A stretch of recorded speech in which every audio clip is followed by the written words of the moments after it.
The story kicks off showing a bright, bustling street packed with people just vibing and enjoying the holiday night. The mood is super cheerful, with laughs echoing around the Christmas decorations. Right then, a family walks by. The parents ask if the girl had fun, and she hypes it up, saying it was the absolute best day ever. Together, they stroll down the street, totally soaking in the holiday magic. The girl points out how massive something nearby is. On the flip side, the MC is walking the opposite way, super annoyed that he always has to squeeze past people to get some personal space. Pushing through the crowd, he realizes he seems to be the only single, lonely dude on the entire block. With that depressing thought, he heads straight for the subway entrance. But suddenly he stops dead in his tracks. Something totally grabs his attention. Turning his head, he spots someone else giving off massive loner energy. It is a guy in a Santa suit huddled on the ground next to a sign. The sign tells people to share their wishes with Santa, something the MC would normally just ignore and keep walking. But today is Christmas Eve, the exact anniversary of the day his parents passed away in an accident, leaving him an orphan. Getting a bit in his feels, he pulls out his wallet, ready to help a guy out. Holding a few bills, the dude offers the cash to the man, telling him to take it and swearing it is from the heart. Then he drops the cash into the donation box. Out of nowhere, Santa grabs his hand with a crazy grip, hyping up his kindness. The guy in the suit drops to his knees, saying he wants to return the favor, and begging to hear what the young dude wishes for. Weirded out by this totally bizarre vibe, the MC thinks the guy lost his marbles and tells him to let go. He tries everything to yank his hand back, pulling with all his might. But the old man has insane old man strength and claims he is there to make a good person's dream come true, leaving the guy shocked when he realizes he cannot budge an inch.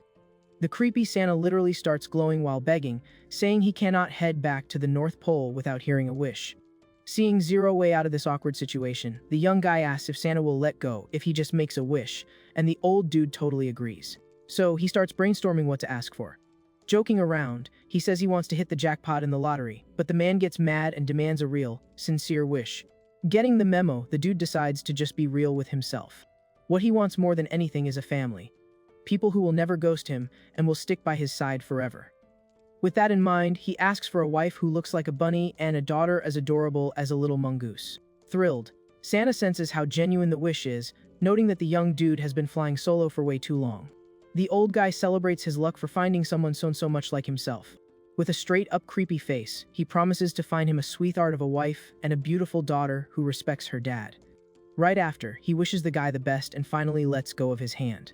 The MC books it out of there, calling the guy a total psycho, while Santa yells that he will do whatever it takes to make that wish happen. The bizarre dude keeps screaming that the whole North Pole crew is rooting for him, making the young guy absolutely certain he is unhinged. A little later, the subway rolls into the station. Already inside the train car, the guy holds on tight so he does not wipe out. Sitting down, he tries to wrap his head around what that crazy Santa was rambling about.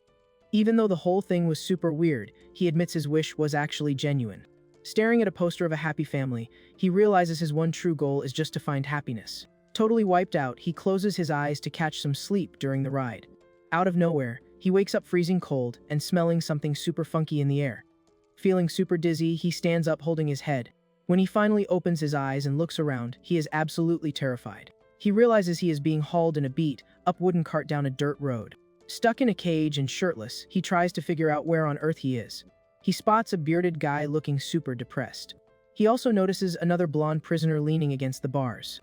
Scanning the vibe and seeing a bunch of people in the same messy situation, he thinks this looks straight out of a medieval fair. Suddenly, he turns his head in panic after hearing noises coming from outside. Gripping the wooden bars, he realizes he cannot understand a single word the guards are saying. Everything looks like a dark fantasy movie, with an alien language and people looking way different from anyone he knows. He is low-key wondering if he is having a fever dream or if this is his actual reality now. Finally, it clicks he got isekai'd to another world. The shock is so heavy he straight up collapses on the cart floor, gasping for air and shivering from the cold. Trying to chill out, he looks at one of the guys passed out in the cage and wonders if he crossed over to the other side. Leaning in to check on him and apologize for the bump, he confirms the absolute worst has happened. He backs away from the body, deciding he needs to focus purely on survival mode. Lying on the cart floor, Santa's crazy promise about doing whatever it takes to grant his wish starts living rent-free in his head. Completely broken, he wonders if this nightmare was the happiness he was promised, and if he just misunderstood the word his entire life. Desperate, He mentally begs to wake up if this is just a bad trip, since he has completely lost track of how many days have passed. The cart just keeps rolling endlessly through the middle of nowhere. While locked up, he picks up on a few things. Number 1. Everyone there, himself included, is a prisoner heading for forced labor. Number 2 hits him when he watches the guards keeping them on lock 24/7. It becomes painfully obvious the only reason they are being transported is to be sold off. During one of the pit stops, the cage lock gets yanked open aggressively. The guards line the prisoners up, while local boss Cherry picks only the ones in good shape. Even though the whole lineup is humiliating, he starts feeling a tiny spark of hope.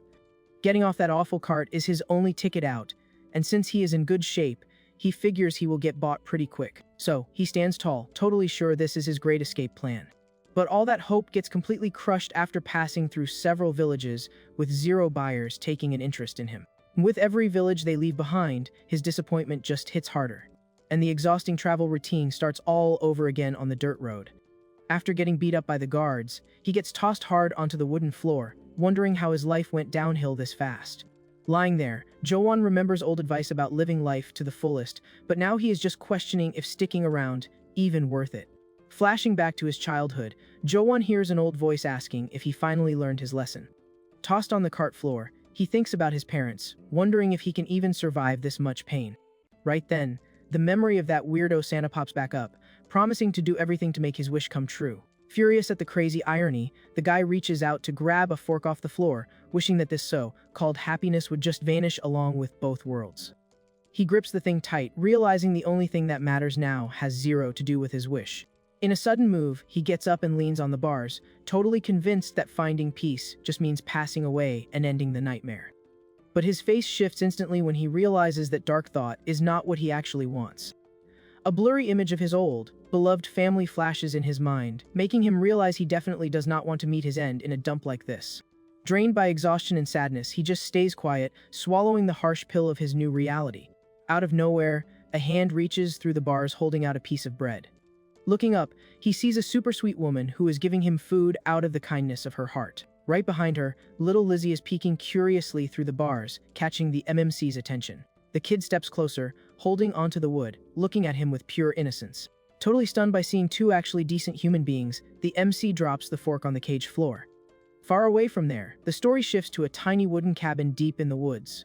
Inside, the woman and Lizzie are sitting at the table, sharing a super simple meal in a chill vibe.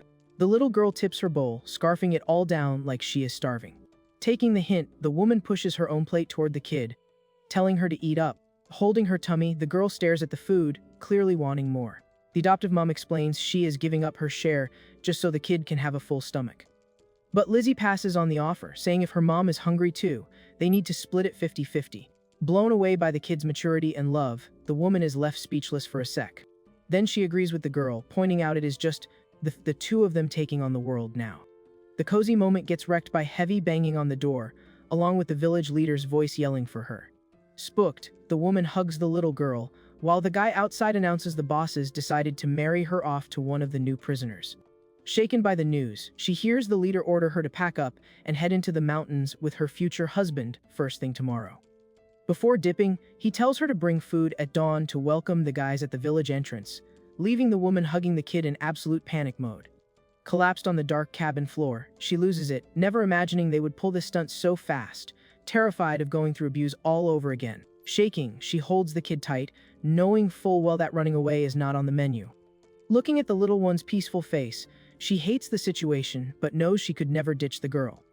The mere thought of leaving the kid solo in the world is a hard pass for her. Memories of the girl's heartbreaking crying flood her mind. The kid used to cry her eyes out, face soaked in tears and totally devastated. Back then, she spent all her time crying on the floor, dealing with the pain of her loss. Watching from a distance, the woman used to wonder what the kid's future would even look like. Huddled in the corner, she begs the universe not to make her live through that trauma twice. Looking for some comfort, she glances at the bed where the girl is snoozing. Seeing the little kid hugging a teddy bear, she realizes the trauma is just as heavy for the girl as it is for her.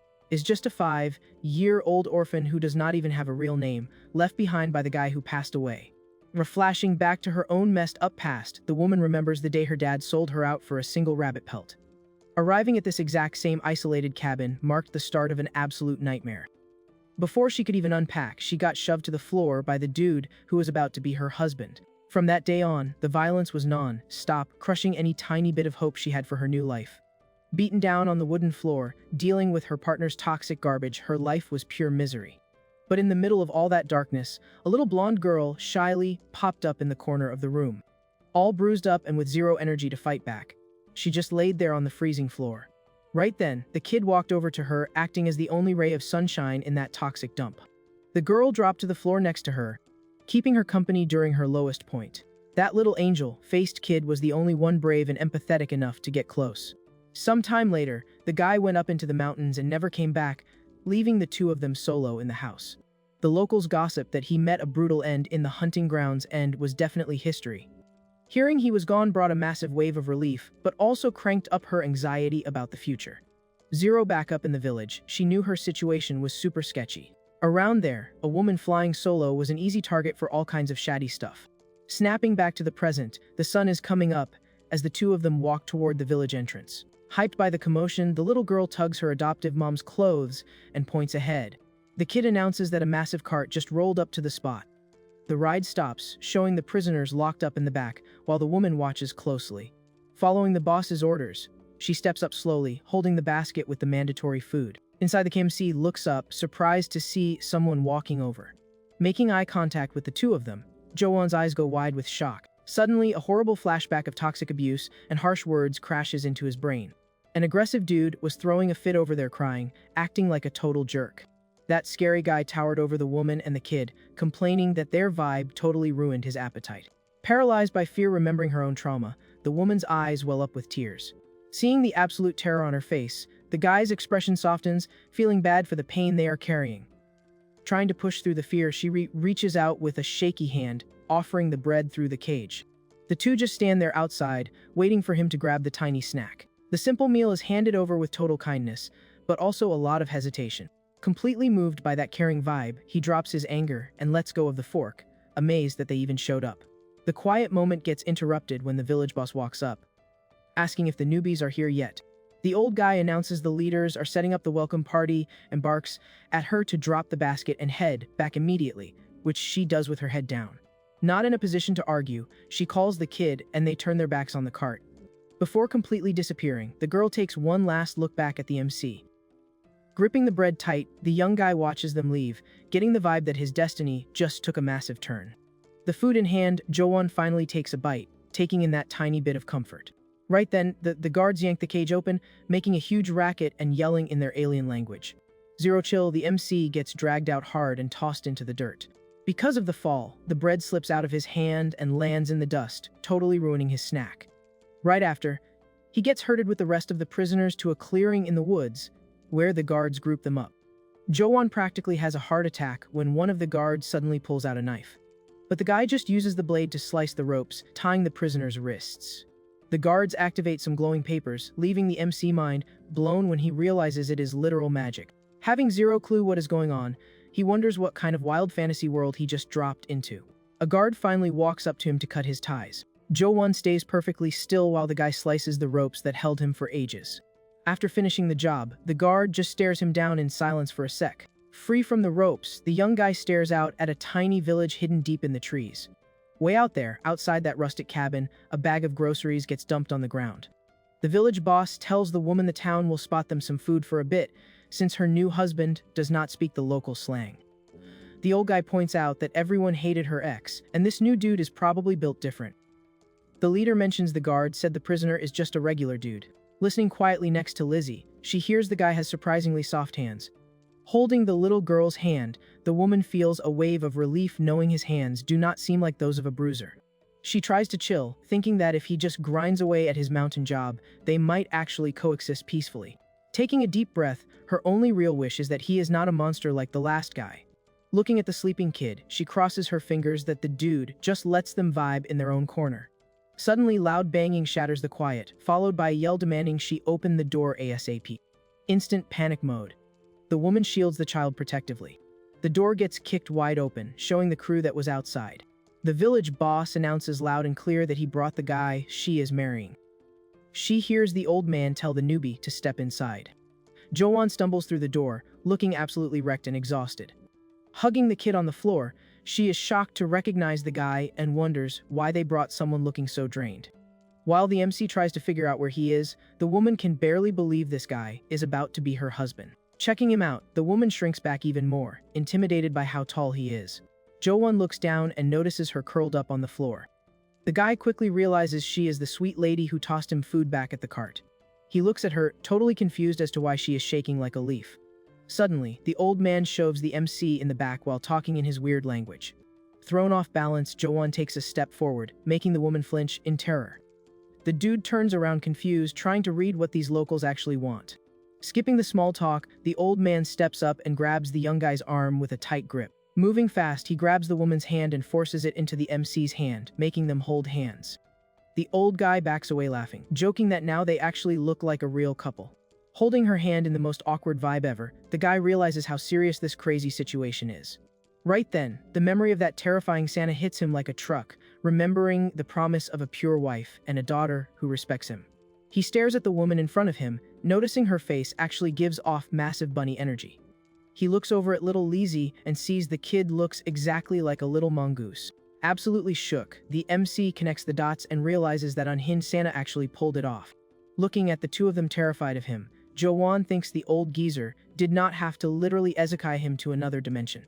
The trauma of being a prisoner floods back, making him wonder why he had to go through absolute heck just to get his wish granted. He starts getting seriously mad, dropping his head with a super dark look on his face. Fuming, the guy swears to himself he is going to wreck that crazy Santa if they ever cross paths again. But his edgy vibe just scares the woman and the kid even more, making them shake. A while later, outside, Jo-won is walking through the woods with one of the local dudes. The MC is super annoyed that he cannot understand a single thing the guy is saying. The villager casually steps up and holds his hand out. Confused by the random move, the guy wonders if he just wants a handshake. Figuring why not, he reaches out and shakes the dude's hand. Out of nowhere, the guy crushes Jo-won's hand with completely overkill strength. Not even blinking, the young guy figures that trying to crush someone's hand must be a weird local greeting here. The local tries insanely hard to squeeze tighter, hoping to intimidate the new kid. Losing his patience, the MC just squeezes back with way more power, instantly destroying the guy's ego. The dude drops to his knees screaming in pain, while Jo-won lets go looking totally unbothered. After pulling himself together, the guy gets up salty and shoves a basic bow into the MC's hands. Holding the weapon, Jo-won is confused but realizes the guy is not trying to throw hands. The villager starts doing this exaggerated charade, pretending to be a hunter. Watching the performance, the young guy finally gets that the goal is to teach him how to hunt a rabbit. He fixes his grip on the bow, accepting that he is going to have to learn to catch his own dinner. Super hyped, the guy points over and over at a specific spot in the bushes. The villager directs the newbie's eyes toward the animal he just spotted. Just up ahead, a little white bunny is chilling in the grass. Jo-won gets into position to shoot, but Ki admits to himself he has never held a bow in his life. Taking a knee, he pulls the string back, remembering that hitting a target is actually super hard, and wondering how he is going to pull this off. Locked in, he draws the arrow steady, while some mystery energy starts glowing around the weapon. He lets the string fly, but the arrow misses by a mile and slams violently into the dirt. The local points and laughs his head off at the fail, leaving the MC feeling super embarrassed. Jo-won just turns away, face red, absolutely fuming at the guy mocking him. Far away from the drama in the woods, the woman is walking with Lizzie through the village, carrying a rustic basket. Surprised by them showing up out of nowhere, Jo-won turns his head. He just stares at them without saying a word, processing that they are actually here. Seeing the woman walking with little Lizzie and carrying a basket, the young guy remembers she is literally his wife now. Heart pounding, he cannot look away, feeling the heavy reality of his new life setting in. In the background, the villager who got his hand crushed runs off, leaving the two girls completely confused. Soon after, they lay out a cloth on the forest floor, totally vibing in silence. Sitting together in that spot, it turns into a cute little DIY picnic. Right then, a bowl of hot stew gets handed over to the MC. While he eats quietly, the woman and the girl totally demolish their food right next to him. Suddenly, Jo-won stops eating and snaps his head toward them, jumps scaring both of them instantly. But he just goes back to watching the scene, taking it all in peacefully. Catching feels, he finally shows his soft, genuine side to his new family. In his mind, the word family always felt like an impossible dream, from his school days all the way to turning 30 years old. Watching the two eat together, he realizes somebody finally handed a family to a guy like him. Holding his bowl, He admits it would have been cooler if it happened naturally. But after so much trash, he does not care how he got here. Looking up at the sky, the dude takes a deep breath, admitting he wants to beat up that Santa for the trauma, but also feels super grateful. Breaking the silence at the camp, he says a loud thank you to the mystery old man. The next day, things move fast, with them hiking up a mountain trail. Carrying a ton of weight, the guy notices they are struggling and wonders if they can keep up the pace. Walking right behind him, the woman and little Lizzie are panting hard, running on fumes trying to climb. Super frustrated by the language barrier, Jo-won is bummed he cannot even ask his new wife if she is okay. Determined to fix things, he realizes he needs to adapt to this new universe ASAP. He suddenly stops dead in the middle of the dirt path. An old memory hits him, recalling advice that when you have someone to protect, you never hesitate. The voice in his head said that whenever he feels the urge to protect, he should just go for it instantly. Snapping back, the guy turns around and stares at the two of them in silence. Walking toward them, he steps up ready to solve the problem. Seeing the guy approach, the girl backs up, letting out a total panic noise. Jo-won crouches down near them, warning that he is going to hold them for a sec and asking them not to freak out. But since she does not understand a word, the woman panics, frozen in terror as he gets closer. The guy reaches out speaking his language, which sounds like scary alien talk to them. Clinging to her mom, the kid screams in terror, thinking it is game over. Seeing them curl up in fear just from him getting close, he figures he probably should not even make a serious face around them. Super says excuse me as he moves in on his family. In one smooth move, he grabs little Lizzie by the waist, lifting the kid off the ground. Right after, he pulls the woman in, leaving her absolutely shook by the move. Jo-won adjusts his grip, perfectly holding both his partner and his adopted daughter in his arms. Standing up, he carries all their weight plus the bags, not even breaking a sweat. The girl is completely lost, having zero clue why she is being carried like this. Meanwhile, the woman looks over his shoulder, mind blown at how fast the ground is moving away. Starting the hike, the guy just tells them to hold on tight. Sprinting to the top of the mountain, he is shocked at how light they are, thinking they barely weigh anything even with the luggage. Jo-won swears he is going to learn the language and how to hunt so he can feed them a ton of meat. Staring at the path ahead, he gives a heads up that it is going to be a bumpy ride from here. Realizing he was just helping them up the hill, the woman finally chills out and rests her head on his chest. Hitting their destination, Jo-won grips the bag strap and finally stops running. Super carefully, he sets the woman back on the ground, making sure she is safe. Guided by an older local, they finish the trip deep in the woods. Standing in front of a busted-up house, the guy thanks the man for showing the way. The guide turns and dips, leaving the MC staring at their new crib. Checking out the wrecked wooden cabin, he says this is where they are living, guessing it will be way colder than his old top-floor apartment. Dreading the winter vibes, he cringes, remembering how much he hates the cold. He quickly opens the rustic wooden door to check out the inside. Peeking into the dark room, he lets out a gasp of shock.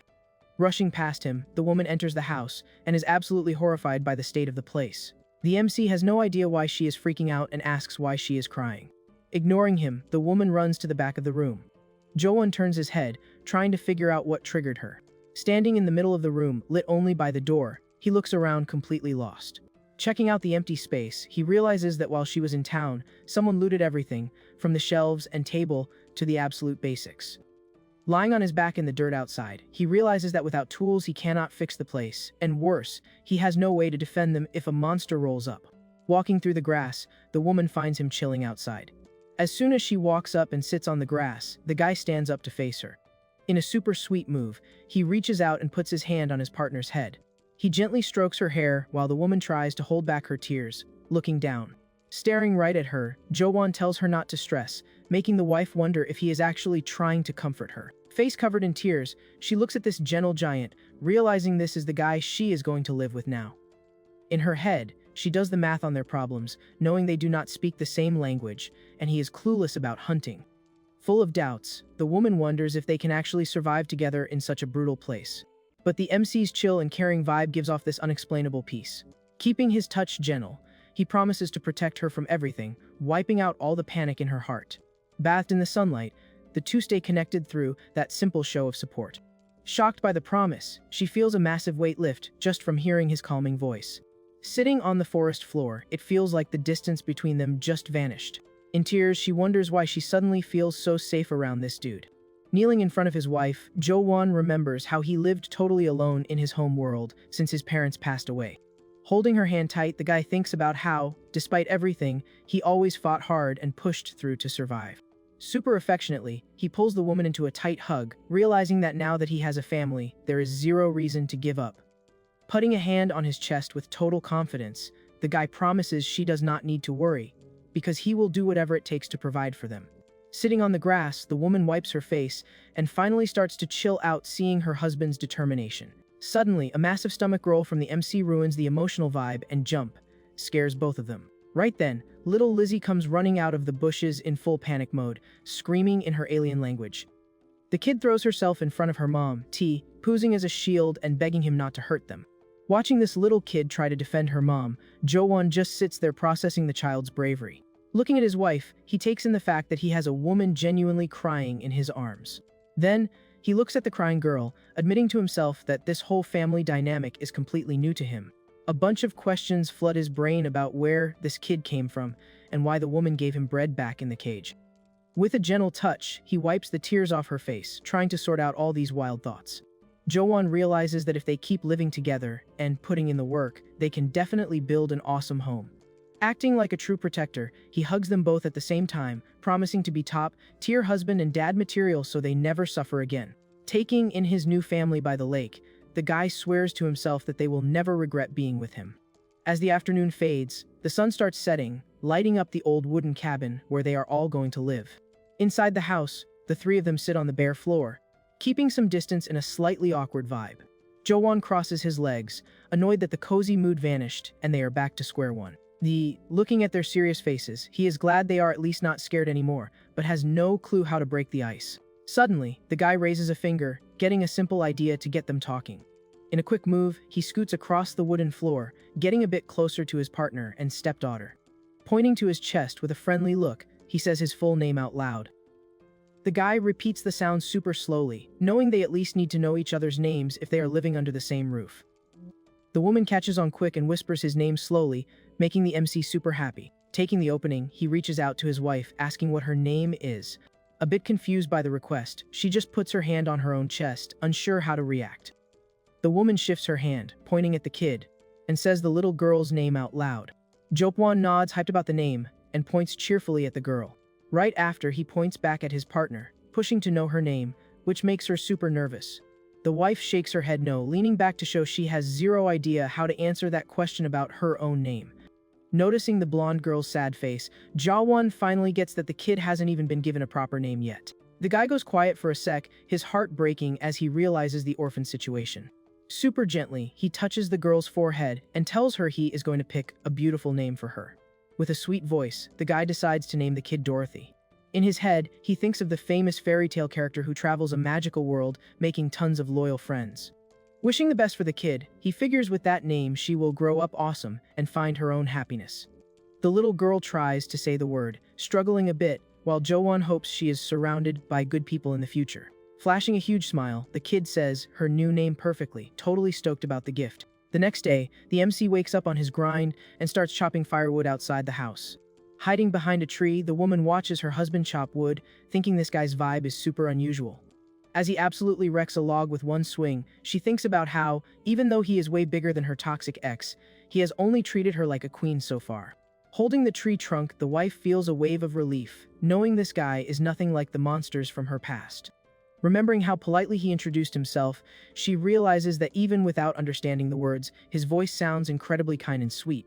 Terrible flashbacks of her old abuser hit her, making the woman realize she has never been treated this well in her entire life. The guy wipes the sweat off his face with a smile, leaving his wife confused as to why he is being so nice for free. From the bushes, she checks out his build, absolutely positive a dude like him does not belong in this middle of nowhere spot. Spotting the woman nearby, Jo-won waves excitedly to call her over. Looking closely at her husband, the wife zones in on his face and remembers something major. An old kingdom myth pops into her head about an enemy nation that managed to summon an insanely OP warrior for the war. The lore said this legendary hero had pitch black hair and eyes. Slowly the guy walks chill toward her hiding spot in the tall grass. Staring at his face, she starts thinking he actually matches the legend's description pretty well. But the wife quickly shuts down the crazy theory, knowing someone that OP would be living in a mansion, not a busted cabin on a mountain. Taking a step back, she convinces herself those summoning stories are just NPC rumors. The guy finally stops in front of her, crouching down to keep eye contact. Looking up close, the woman realizes her husband's hair and eyes are actually brown, not black. Feeling a sudden sense of relief, she is thankful he is just a regular dude who a bit taller than average. Hand on her chest, the young woman wonders why she is so relieved when they barely even know each other. A bit embarrassed by her own thoughts, she looks away fast, leaving the guy clueless about what just happened. Ignoring her weird reaction, Jo-won just puts his hand on his wife's head in a super sweet gesture. That random display of affection totally paralyzes the woman, since she has never experienced anything like it. Feeling his touch, she thinks about how, in the past, the only reason a man ever raised a hand to her was to hit her. But this guy just strokes her hair with unbelievable softness. Closing her eyes slowly, the wife soaks in the cozy vibe, hoping it never ends. Totally lost in the sauce, the young woman wishes with all her heart that her husband would just keep petting her hair forever. The vibe between them starts heating up, and the guy's face gets a little red from being flustered. Looking at the guy with hard eyes, the woman completely surrenders to the romantic forest mood. Their bodies naturally pull closer, closing whatever gap was left between them. With their faces just inches apart, the two get ready for a super emotional kiss. Suddenly, Jo-won's eyes shoot open when he realizes what he is about to do. Reality hits the woman, and she freezes like a statue, dying of embarrassment. Totally awkward about his own move, the guy steps back quick, rubbing his face to play off the nerves. To dodge the cringe, he turns his back instantly and goes right back to work, acting like nothing happened. Gripping the wooden bucket handle tight, the guy changes focus, locking in on finishing his mountain chores. Desperate to escape the tension, he walks away with the bucket, leaving his partner behind. The woman is left standing there totally frozen, face completely red, heart racing after that wild moment. Jogging down the forest trail, Jo-won calls himself a complete idiot and wonders what the heck she is thinking about him right now. Frustrated, he palms his face, remembering that even though they are married, they literally just met today. The guy thinks about how they cannot even communicate and wonders if he should just pretend the whole thing never happened. Suddenly, he stops walking in the middle of the trail. Scanning the dark woods, the guy wonders how far he actually ran and where he ended up. The forest vibe gets way heavier and creepier, with the wind howling through the leaves. He decides to grab the water ASAP and hustle back to the cabin. Right then, a sudden noise makes the guy jump out of his skin. Stepping out of the shadows, a massive wolf with glowing red eyes locks onto the MC. The monster moves in baring its fangs, giving off total boss fight energy. Jo-won freezes in terror as the beast lets out a loud growl right in his face.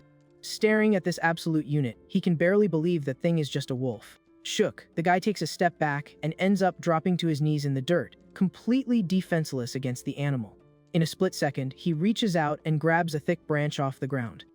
The monster lunges fast, forcing the young dude to use the branch to block. The beast bites down on the wood with insane force, stopping just inches from the guy's face. Panicking, Jo-won screams while pushing with everything he has to stop the monster from advancing. But the wood snaps from the pressure, leaving the guy wide open. With zero defense left, he gets body slammed by the wolf, cursing his luck while getting crushed. Fighting for his life, the guy yells that there is no way he is letting it end here in this dump. Locked in, he throws a punch with all his power right into the beast's face. But the monster bites back hard, hitting the young guy with unreal pain. Jo-won screams in agony, feeling like his entire body just caught on fire. Out of nowhere, a crazy light flashes and spooks the creature. An intense fire erupts right in the middle of the brawl, blasting the monster away instantly. Fire literally shoots out of the guy's arm, lighting up the whole area. Feeling the heat, the wolf backs off scared, dropping the MC.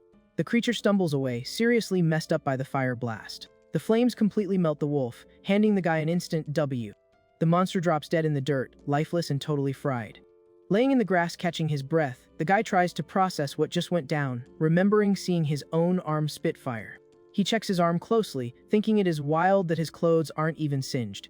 Still shook, the young dude realizes he literally just cast magic. Right then, he remembers all those isekai anime tropes where people go to another world and get OP stats. The guy admits this is a super classic trope. Staring at his own hand, he starts accepting that this is actually his new life. Hyped, he points at the sky and yells out a fireball spell. When nothing happens, Jo-won spams the word, hoping to trigger the power again. Laying in the bushes, he starts shouting random magic catchphrases, trying literally anything. The guy keeps testing out epic quotes and spells next to the dead wolf, but still gets zero results. Looking bummed out, he gets up and confirms he wasn't tripping, since his battle wounds are already almost healed. Stoked by the discovery, he realizes that if he masters this power, he can carry his new family by hunting monsters. The young dude smiles, picturing a future where he can provide a sick house and tons of food for his wife and Dorothy. With that in mind, he also realizes magic will be clutch for healing them, since there are 0 doctors in this isolated village. Standing up, the guy takes a deep breath and decides to play it cool. A sad memory hits him, remembering how his grandpa took him in after his parents died, but passed away shortly after in a dumb accident. Back then, his toxic relatives dumped all the blame for the tragedy right onto a little kid. One of the family members was super awful, saying living with him brought bad vibes to the whole family. Just a kid in school. Jo-won had to sit quietly while they called him bad luck. Remembering being treated like he was cursed feels terrible, but he quickly shakes off that old trauma. Snapping back to now, the young guy grabs the giant wolf and decides to skin it later, terrified of it growing more beasts. Carrying the massive body on his back, he starts trekking back home. The guy tells himself that watching his grandpa prep chickens back in the day is finally going to pay off. Walking under the moonlight, he smirks, thinking the old man would be pretty proud to see him like this. Even with the W, the guy still has 0 clue how to train this new magic he just unlocked. Far away from there, the vibe inside the old cabin is super cozy with the fireplace lit. The woman and little Dorothy are making dinner together, setting up the wooden bowls carefully. Flashing a sweet smile, the wife thanks the kid for helping out. In a loving move, she pets the girl's blonde hair, and the kid gets super happy. The girl runs around the house pumped up, bringing some much-needed energy to the forgotten place. Playing near the wall, the little girl peeks through a crack in the wooden door. Suddenly, the kid spots something super sketchy outside in the dark. Terrified, Dorothy lets out a high-pitched scream when she sees a giant monster head appearing at the door. Panic instantly takes over the woman when she hears the kid's desperate yell. Going full mama bear mode, the wife grabs a knife off the table to protect her daughter. She charges at the door, telling the girl to step back from the danger. But when she gets a better look at the threat, the woman sees something that leaves her completely stunned. Out of breath, Jo-won is standing in the doorway carrying the dead monster, totally clueless about why everyone is screaming. Still in the dark, the wife screams in a panic, thinking her husband is actively getting mauled by the wolf. Spooked by their reaction, the young guy drops the massive body on the floor instantly. Trying to chill everyone out, he calls out his wife and the kids' names, letting them know it is just him. The partner freezes with the knife in hand, finally realizing the beast is already dead and he was just carrying it. With a massive wave of relief hitting her, she drops the weapon on the grass, completely drained after the jump scare. Leaning hard against Jo-won, the wife cries non-stop while the guy hugs her tight. Dorothy watches the whole thing up close, touching the guy's clothes with shaky hands. Jo-won sweetly explains he just got a tiny scratch on his arm and everything is perfectly fine. Sitting on the grass next to the dead giant wolf, the young guy tries to calm his family down. The wife clings even tighter to his chest, showing how incredibly relieved she is to see him safe and sound. Rubbing his wife's back, the guy repeats that he is okay and asks her to stop crying. Dorothy steps closer, whispering that her heart was racing too. Walking back to the house together under the moonlight, Jo-won carries the monster's body while comforting his family. Flying freely in the night sky, a crow watches the whole thing go down from above. Once home, Jo-won quickly sets up a work table outside to start butchering the animal. Gripping a sharp knife, he gets to work slicing the meat, totally in the zone. Taking a quick breather, the young guy complains that his grandpa's butcher job looked way easier than it actually is. Wiping his sweaty forehead, Jo-won decides he needs to try a better strategy next time to speed. Run this. Taking a deep breath and locking in, he decides to go all out to finish the chore fast. Looking out the cabin window, the wife watches her husband grinding away outside. Surprised the kid isn't around, Jo-won calls out Dorothy's name. Going out to meet him, the wife Speed walks over holding a wooden bucket. Pointing at the bucket, she asks her husband to stash the meat in there.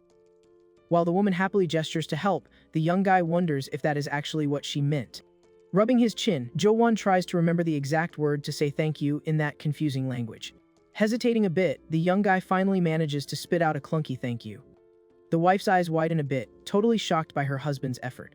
Not getting her reaction, the guy wonders if he just said something super dumb.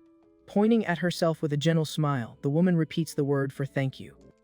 The guy watches his wife step a bit closer while saying the word. Looking down at their feet in the grass, the vibe between them gets super sweet. Flashing a loving smile, the wife repeats the thank you while looking him dead in the eyes. Jo-won gives a friendly smile, telling her it is no big deal. Thinking to himself, the guy realizes he never even heard a thank you from his own parents or family. Feeling his heart melt, he realizes that being with this woman is letting him experience a ton of firsts.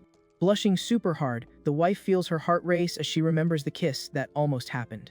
Turning around, she books it back to the house, trying to hide how flustered she is. Thinking to herself, the young woman admits this is her first time feeling this way and wonders if he has pulled this on other girls. Feeling a squeeze in her chest, she admits her heart is beating so fast it almost makes her want to cry. With his back to his wife, Jo-won keeps sorting the buckets near the wooden table. Helping out with the chores, the wife thinks it is super weird that she is the one making the first move to get clothes. The guy turns around suddenly holding a bucket, making his partner wonder how he acts so normal. The two just stare at each other for a second in dead silence.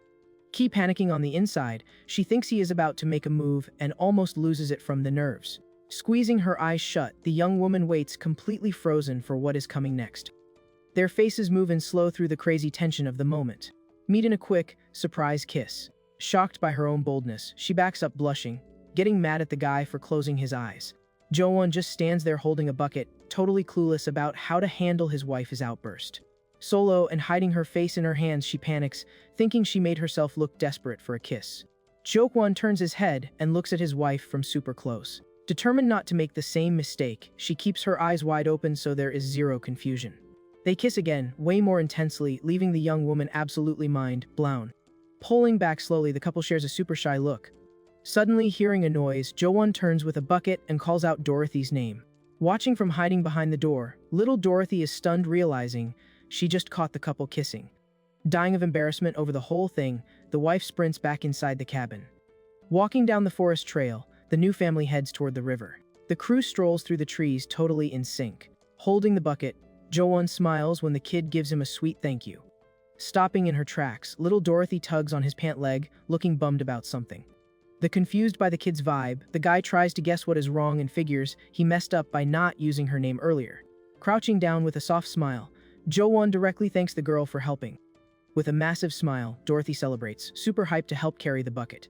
Inside the house, the wife cleans the wolf pelt while Jo-won thinks about how bad the beast smells indoors. Jo-won's eyes light up when he gets a genius idea on how to use the material. He figures that wolf fur is going to be a super clutch item for Dorothy. And the kids stare at the dark fur laid out on the cabin floor. Little Dorothy pokes the monster's paw, super excited. Smiling wide, the girl celebrates the cool new thing with her mom. Watching them from a distance, Jo-won notices they seem to be having a blast. The view from outside the rustic cabin shows a super chill day on the mountain. The wife's quick hands pack the meat cuts neatly into the buckets. Jo-won watches closely, thinking he needs to learn how to solo this task next time.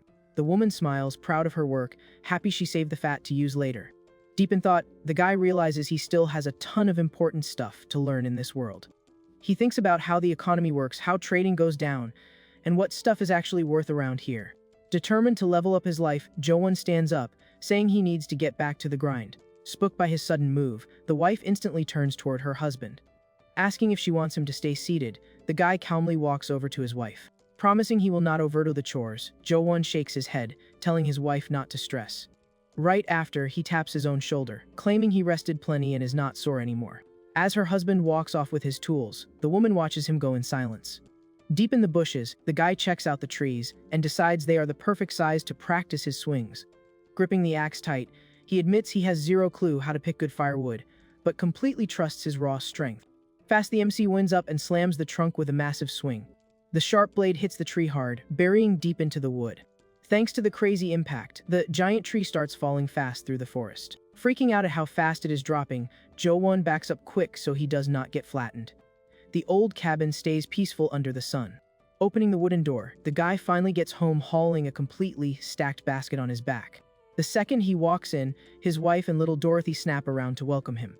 Totally gassed, the young dude drops the weight, super relieved to be done with the chore. He plops on the floor with zero energy left, while the woman rushes over.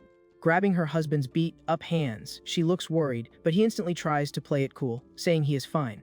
Seeing how much his wife cares, Jo-won whispers a thank you while Dorothy pops up in the background.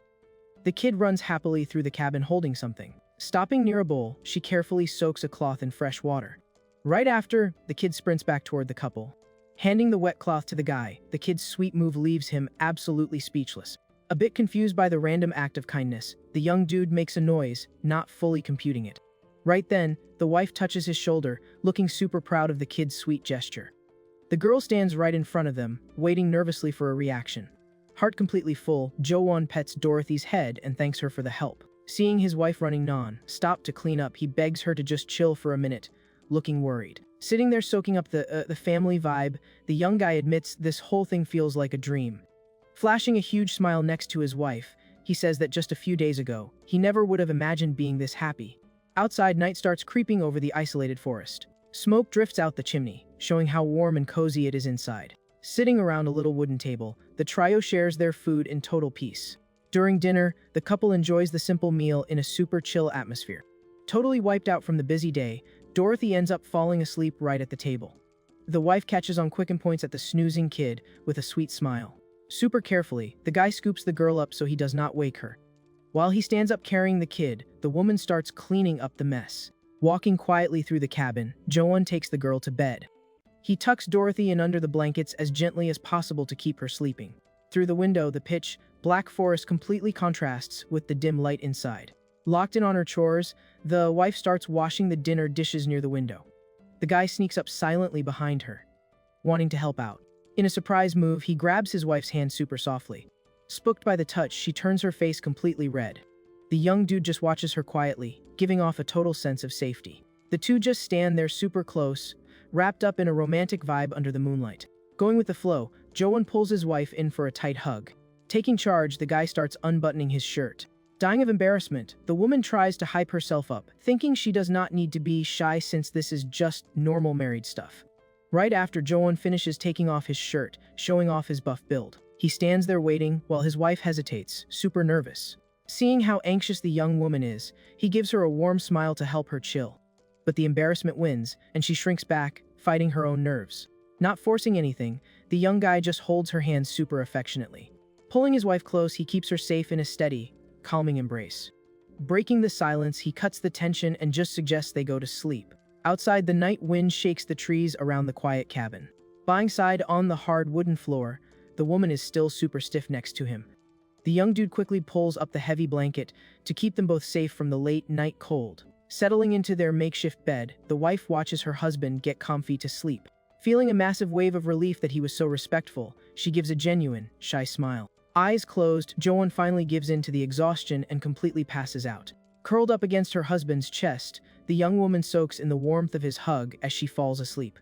On the other side of the room, little Dorothy is also knocked out cold in her bed. In the guy's head, the memory of that weird Santa pops up again, while he mentally begs universe to never take this happiness away and hopes his two girls live long lives. In the wife's thoughts, she thinks about how rich nobles could never understand the struggle for personal space, since they live surrounded by staff and massive rooms. Life for poor families was always built different, with all the kids growing up in the exact same room as their parents.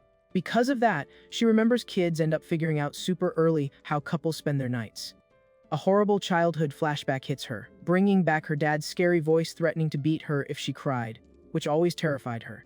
Hiding under the blankets as a kid, she spent her nights listening to her mom, trying not to cry after the husband's abuse. That daily horror show made the woman grow up with constant anxiety. Watching her husband sleep, she admits she was always terrified that her mom's painful crying would end up being her own future. Thinking about that, the young woman closes her eyes, feeling a peace she has literally never felt before. The next morning, the sound of wood crackling in the fireplace breaks the quiet. Waking up confused, she realizes they are in the big bed, having zero clue how she got off the floor during the night. When she fully opens her eyes, the wife gets emotional noticing her husband offered his own arm as a pillow for her. Sleeping safely and comfortably next to the guy, the two rest easy, finally feeling like a real family. Tucked into her husband's arms, the woman takes a deep breath, incredibly relieved that the night was so chill and peaceful. Staring at his calm face, she realizes her entire world flipped the second she ran into him. Right then, the guy mumbles quietly like he is about to wake up, putting the wife on high alert. But the young dude just pulls her in for a tighter hug without even opening his eyes. Feeling the heat of that close contact, her face catches fire from blushing, and she swears her heart is about to jump out of her chest. Getting major butterflies, the young woman silently prays this magical moment never ends. As the morning sun hits the cabin, Jo-won finally wakes up from his deep sleep. The guy gets up slowly from the makeshift bed, being super careful to cover his wife and stepdaughter so they don't freeze. In a really sweet move, he pets Dorothy's head, and she just mumbles while sleeping peacefully. Already up, he gets a jump scare when his wife walks into the room hauling a bucket of water. Jo-won is startled by her popping up out of nowhere, first thing in the morning.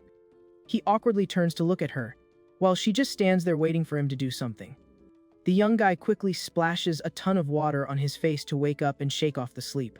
With his brain actually working now, the guy says good morning to his wife in his own language, acting super friendly. The young woman tilts her head, having absolutely no clue what he just said. Trying to be nice, the guy asks if she slept okay, but quickly notices his wife's face is completely red. She nods super slowly, making the guy wonder if she is embarrassed by how he addressed her. Overthinking it, Jo-won guesses the word must mean something like love, passion, or wife in her language. Frustrated by the language barrier, he throws his hands up, really wanting to know the right way to call her. Pushing past her shyness, the woman stutters and tries to say the word honey in his language, asking him to call her that. Finding the whole thing adorable, he says the word out loud, making the wife hide her face because she is so embarrassed. The young woman turns her back instantly, unable to deal with her own cringe this early in the day. Seeing how nervous she is, the guy admits to himself that he just wants to tease her even more. In a super chill tone, he calls her honey again and tells her to look at him, making the wife jump out of her skin.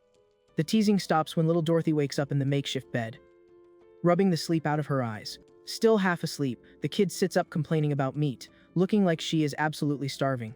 In a split second, the girl hops out of bed and sprints desperately across the room. Jo-won tries to get Dorothy's attention, but she completely ghosts her adoptive parents. The blonde kid flies past the couple with a look of pure focus. Standing in front of the buckets, the kid is mind blown seeing the stored meat. Clinging to the wooden bucket, Dorothy kicks her legs with joy, cracking up Jo-won and his wife. The girl starts cheering for the food out loud, while the guy watches, finding the whole thing hilarious. She is so hyped she almost swan dives into the container. Laughing hard at the chaos, the young guy promises he will go all out on the hunt to keep the family this happy. Hiking through the thick forest, he swears he is ready if another giant wolf pulls up looking for trouble. Resting the axe on his shoulder, the young dude flexes his confidence, claiming he brought a solid weapon this time. He keeps his steps steady through the brush, going deeper and deeper into the mountain. Suddenly, he stops dead, noticing the vibe around him just did a total 180. The guy looks around suspicious, weirded out by the heavy, tense atmosphere dropping on the area. Gripping the axe handle tight, he admits he feels like he is suffocating even though he is in a massive open forest. Serious face, the young guy wonders what kind of nightmare monster is about to jump him. He plants his feet, ready for literally anything to pop out of the dark bushes. But the guy drops his guard when he notices a man walking up slowly. Coming down the same trail, a dude rocking dark clothes steps out of the shadows. The stranger turns out to be an old man with a super tough, alert look on his face. Staring down the mystery grandpa, Jo-won has no idea who this solo guy in the woods is. The old dude scans the zone, noticing the massive damage from last night's boss fight. Checking out the deep craters in the dirt, he figures the dead monster was actually huge and insanely dangerous. In his head, the old man remembers spying on the guy chopping wood and seeing he had zero technique and could not even swing an axe right. Thinking the whole thing is super sus, he can barely believe a noob soloed a beast like that, doubting if he even did it alone.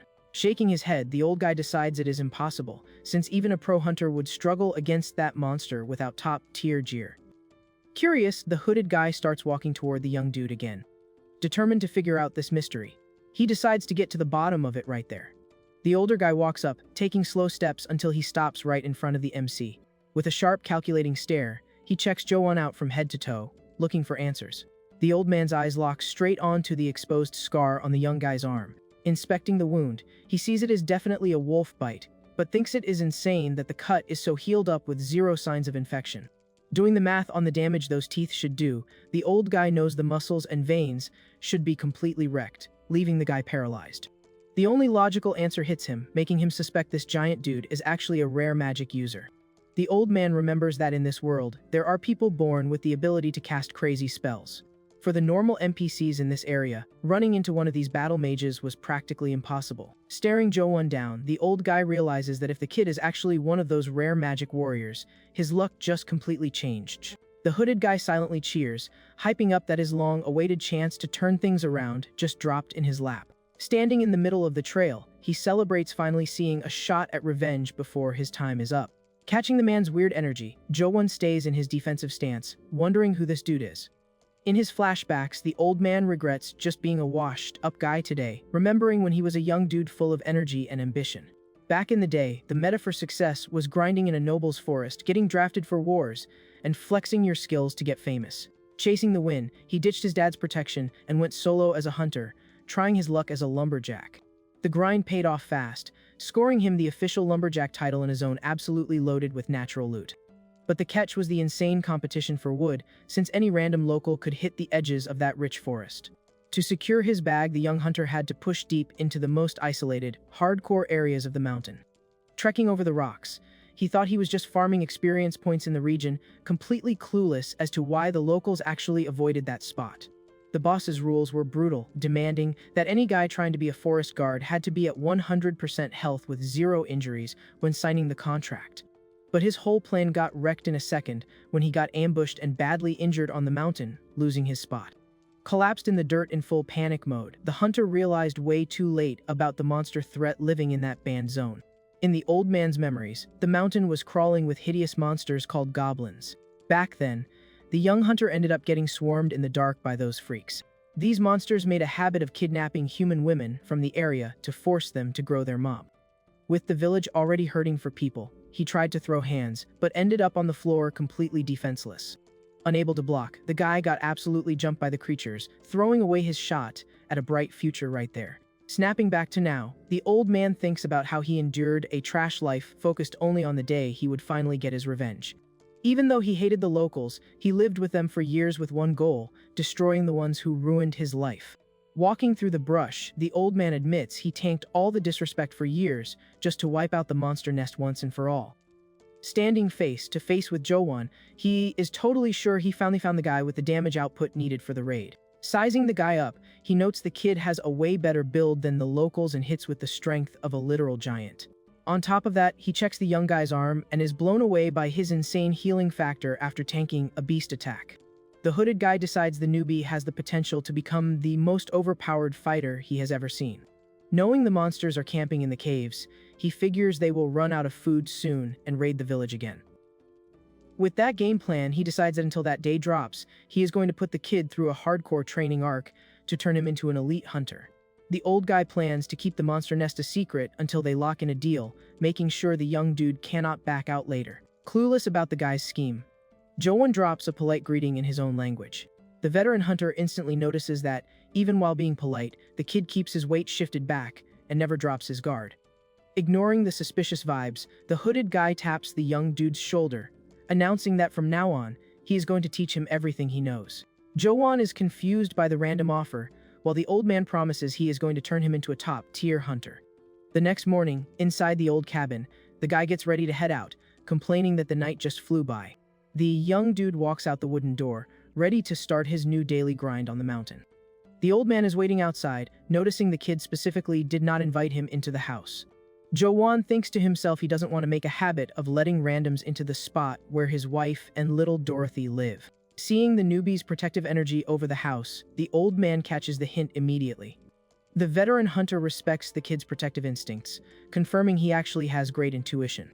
Jowan analyzes the old guy's vibe, flashing back to his corporate days dealing with bosses who demanded you act friendly. Adjusting his gear on his back, the young dude accepts that if the guy wants to teach him the hunting strategy, he better lock in and learn fast. Right then, Lizzie walks up, handing him a lunchbox she packed with a ton of love for his trip. Seeing his wife's dedication, he massively appreciates her waking up early just to make him food in her own clumsy way. Completely charmed, the guy blushes a bit, admitting to himself how incredibly cute his wife is. Watching from inside the cabin, little Dorothy sees the couple's moment out in the yard. Without missing a beat, the kid sprints out to the yard. The girl runs up and hugs her adopted dad's legs to get his attention. Dorothy joins the send-off looking super happy, completely making the guy's morning. Lizzie helps adjust the backpack on her husband's shoulders, gesturing for him to make sure he eats well today. The young guy turns his head, feeling super content and getting a warm heart knowing he finally has a family that cares for him this much. The wife waved from a distance, wishing him a safe trip with a ton of hype. Jowan tries to repeat her words in the local slang, grinding hard to pick up the language as soon as possible. Looking at Lizzie's sweet face, he promises he will focus on the grind and come back home soon. Craving attention, Dorothy reaches up, trying to grab the guy before he heads out to the forest for good. The girl throws her arms up and shouts, wishing him a chill day at work too. The young guy waves back super happy, promising the kid he will not take long. Turning his back to start his quest with the old man, he gets bummed out by saying goodbye, admitting he has zero desire to leave the house. Staring down the trail, Jo-won feels a massive wave of peace take over his mind. Walking to his training arc, he figures it is going to be hard to focus on the mountain when his new wife and daughter are this amazing. Already deep in the thick forest, the young dude follows the old man, wondering how long they have been walking nowhere. Annoyed by the dead silence, he tries to figure out what the guy wants to show him by going this deep into the mountain. Jo-won drops his gaze to the hunter's feet, suspecting the secret to the training is down there. The old man keeps carving a path through the brush with insanely precise and calculated steps. Studying the movements, the guy gets curious when he notices something super off about the way the man walks.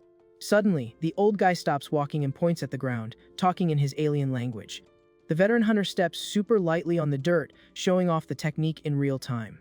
Looking at the footprints left behind, the young dude notices the marks are super faint and way different than normal. He realizes the man is using some high-level stealth skill to make zero noise and leave no tracks in the woods. Determined to unlock this skill, Jo-won knows he needs to lock in and copy every single movement to level up. Instantly, the newbie starts mimicking the footwork, trying to balance his own weight better. The guy starts walking way more carefully, focusing 100% on the new stealth lesson. Seeing the kid's grind and fast progress, the veteran hunter gets super hyped about his development. The journey pushes through even thicker trails, with the master starting to drop the lore of the area. Stopping near a massive tree, the old man makes the student touch the bark so he gets that every zone has its own unique drops of wood. Right after, the teacher makes Jo-won draw the map layouts in the dirt to help him memorize the routes. After hours of grinding, the two finally stop in a rocky area to dodge the harsh sun. The old man reaches for his food bag, getting ready for the highly anticipated break. Seeing that, the guy realizes it is finally time for the lunch break he has been waiting for. Completely exhausted and starving, he hypes up the break, taking a seat on a rock. Jo-won cracks open his lunchbox super excited, dying to taste the food his wife made. Staring at the meal prepped with so much love, his stomach practically growls for food. The young dude praises how amazing the lunch smells, completely hypnotized by the plate. But the hunter frantically waves his hand, demanding he pack that up instantly. The old man yells at him for being reckless, making the guy realize the actual danger.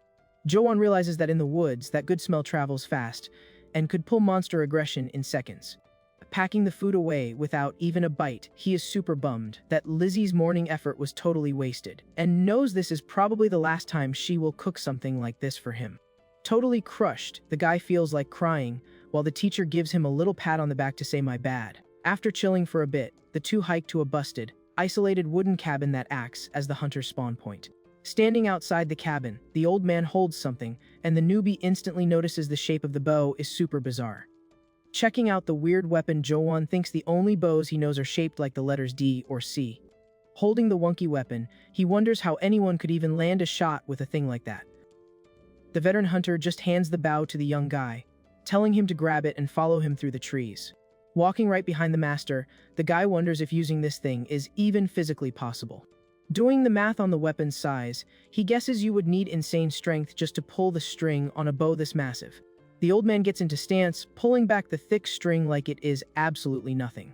Locked onto the target, the master proves that even pulling a massive draw weight, his form does not break at all. The arrow flies, cutting through the mountain air at terrifying speed. Thanks to the raw power, the projectile buries itself deep into a thick tree trunk. Completely mesmerized by the flex, the young guy realizes this is what real archery looks like. Next up, he gets ready himself and yanks the bowstring back, using a ton of force. The older hunter watches his student's form up close. Trying to keep the weapon steady, Jo-won is blown away by the old guy's ability to stay completely frozen while shooting. Right then, the master orders the guy to keep 100% focus on the target. The veteran hunter points out he needs to memorize the calls and moves required to become a real hunter. Staying locked in, the young dude gets that he has to study and grind hard to handle problems solo. With a totally determined face, he swears to himself he will become a man who can carry his wife and daughter. Away from the training arc, the day is super chill and sunny outside the old rustic cabin. Inside, little Dorothy is playing on the bed, happily singing about Jo-won and Lizzie's unique vibes. The kid sits on the bed patting her tummy, super thrilled to finally be full. Flashing a glowing smile, the girl jokes that it feels like the tasty meat is growing bigger and bigger inside her. Cleaning up nearby, Lizzie lets out a super soft, happy laugh. Dorothy looks at her adoptive mom with love, noticing she has been smiling non-stop ever since Jo-won dropped into their lives. The kid sadly remembers that, before he spawned in, neither of them used to laugh at all in this house. Soaking in the peaceful vibe, the girl admits that hearing her mom laugh gives off a cozy feeling, like warming up by a campfire. But then, the kid's brain starts flooding with doubts about the guy's actual role. She tries to process the lore, remembering Lizzie was married to her dad who died, and now the new guy is her new husband. Because of that, Dorothy imagines walking with the couple, fully aware they are not her biological parents. Pure panic hits the kid's heart, terrified that Jo-won will just take his wife and ditch her in the future. Totally crushed, she wonders if they will also ghost her one day, just repeating the abandonment she went through before. The old trauma hits hard, bringing back the nasty words calling her useless. In her head, the terrifying image of her dad pops up, the guy who abused her just for not being a boy who could help in the woods. Feeling a heavy weight in her chest, the girl drops her head, terrified of being irrelevant to her new family. Suddenly, the kid jumps off the bed, determined to check on the food before worrying about anything else. Seeing the wooden bucket untouched, Dorothy breathes a massive sigh of relief, confirming the meat is safe for now. Right then, she glances at the corner of the room and realizes Lizzie is gone. The girl hides near the door, wondering if her mom thinks they are playing hide and seek. A loud crash from outside gives the kid a massive jump scare instantly. The girl cracks the wooden door open, just a bit to peek into the yard. Shaking with fear, Dorothy recognizes the village non-playable characters and remembers how they always acted like ignorant bullies. The kid runs to hide behind some rocks, terrified her adoptive mom is going to get hurt like before. One of the raiders yells aggressively, demanding to know where that strong smell of food is coming from and calling the woman a thief. Backed against the wall, Lizzie tries to explain that her new husband hunted and brought the food home. The guy laughs in her face, completely mocking her and doubting any newbie could hunt in that forest. Holding her ground, the wife insists the raiders go inside and check for themselves that there is zero stolen loot in there. Completely out of patience, the man tells Lizzie to shut up and shoves her super hard. The locals barge into the dark cabin, snooping in every single corner of the place. But they quickly spot the massive wolf pelt laid out, getting absolutely shocked by the drop. The raid leader runs his hand over the dark fur, hyping up his insane luck, knowing this item is worth a fortune. Driven purely by greed, the guy orders his crew to tear the whole house apart looking for more high-tier loot. Hiding out in the shadowy corner, Dorothy shrinks back in pure panic at the sketchy intruders making their move. Holding her breath, the girl secretly hopes they don't find the hidden stash of meat. Right at that second, Lizzie rushes into the room, totally desperate to stop the robbery. Flexing some serious bravery, the woman throws her arms out in front of the wolf pelt, blocking the dudes from moving forward. Standing her ground, she confronts the criminals, claiming the item belongs to her family now. The ringleader glares at her with a look full of pure rage and deep bitterness. Pulling a totally cowardly move, he hits Lizzie with a heavy strike as payback for her resisting. The impact of the hit throws the poor girl brutally onto the wooden floor of the house. Knocked down and in serious pain, she lets out faint groans, unable to get right back on her feet. This awful scene unfolds, young Dorothy is completely paralyzed by shock. Still on the floor, Lizzie tries to pull herself together, while the bad guys surround her looking super threatening. Slowly, she lifts her face, staring down the intruders, looking incredibly fragile. The little girl remembers how, back in the day, she used to pretend she couldn't see what was happening around her to protect herself in similar crazy situations. Crying in her hiding spot, Dorothy feels deeply guilty, remembering that her habit of hiding was always seen as a huge burden. The bad guy mocks Lizzie's resistance, asking if she thinks her life leveled up just because she scored a new husband. His buddy chimes in, saying the mountain guardians are super hard to track down and everything will be totally fine if the girls just keep their mouths shut. In a flash, the men grab the woman by the arms and threaten to drag her out into the middle of the woods. While the henchmen grab the valuables, Lizzie thrashes around, trying to break free from the leader's grip. The dude threatens to come back in the middle of the night and burn the whole place to the ground if she snitches to her husband. Dragging the girl outside, he laughs at the whole mess, claiming he only came up here on a whim but ended up getting super lucky. The door slams shut hard, leaving young Dorothy completely all alone in the dim room. The girl sprints in totally desperate panic toward the heavy wooden door. Getting outside, the kid looks around terrified, catching a gut feeling that something really terrible is going to happen to her adopted mom. Unable to hold back her despair, Dorothy bursts into tears, sobbing from pure fear. Leaning against a box in the yard, she screams for Jo-won with all her might, begging him to hurry back. Far away, the highly anxious scream echoes through the forest, giving off the terrifying vibe that Lizzie is being taken away by the criminals. Walking super chill down the forest trail next to his master, the young guy hears the veteran hunter mention that the day felt way too long. Suddenly, the MC stops in his tracks, catching the older man's attention with his abrupt change in vibe. In a huge rush, he bows out of respect to the veteran and quickly says thanks for everything he learned in training. Right then, the loud crying reaches his ears crystal clear, making the guy instantly recognize Dorothy's voice. Snapping his head toward the house, he realizes there's zero chance the girl would be crying like that without a severely serious reason. With his heart hammering in his chest, the young guy sprints through the woods full of anxiety, wondering if something tragic went down while he was gone. Dashing fast through the bushes, he swears to himself that he won't let anyone off the hook if they messed with his new family. The second he hits the clearing, the MC is completely shocked to see the sickening scene of these guys dragging his wife. Taken over by uncontrollable rage, he promises to totally wreck those cowards, no matter who they are or what they want. Without giving them a single second to defend themselves, the guy attacks lightning, fast, leaving the bad guys entirely confused by his sudden spawn. Guided by pure instinct, the young dude delivers a devastating punch straight to the redhead's face, putting all his muscle into it. The sheer force of the hit sends the criminal flying, making him crash brutally into the dirt and leaving his buddies totally stunned. Lying there holding her injured face, the woman calls out to her husband in tears, feeling massive relief that he made it back in time. Stomping hard on the ground with an intimidating stance, the MC corners the rest of the gang, making the cowards back up in absolute terror. Faced with the guy's ridiculous strength, the toughest criminal takes steps backward full of dread, throwing his hands up in a totally useless attempt to block. Not giving the opponent a fraction of a second to react, Jo-won lands a flawless high kick straight to the invader's face. Thanks to the heavy hit, the guy hits the ground groaning in pain, totally defeated right at the feet of the MC's wife. Totally outraged by the whole mess, the last blonde criminal charges furiously, trying to throw a punch at the young guy. Capitalizing on the sloppy attack, the guy dodges with smooth agility, grabs the opponent, and lifts him straight into the air. In one single move, he slams the bad guy upside down with some serious aggression. The attacker smashes into the ground hard, feeling the full weight of that brutal drop. Right after, the hero climbs on top of the downed criminal and raises his fist, knowing he can't just stop there. Throwing incredibly heavy hits, he thinks about how awful people can be, totally sure that showing even a drop of weakness will just make them attack his family again. Standing back up with an intimidating aura, the young guy decides he needs to put the fear of everything into those cowards to guarantee they never spin the block again. Right in the middle of this rage fest, Lizzie sneaks up from behind and grabs her husband's arm, snapping him out of it. The wife calls the hero's name, which makes him finally relax his stance once he hears the panic in her voice. Out of nowhere, she screams in terror telling him to watch out right as the downed bad guy sneaks up holding a sickle behind the young guy's back.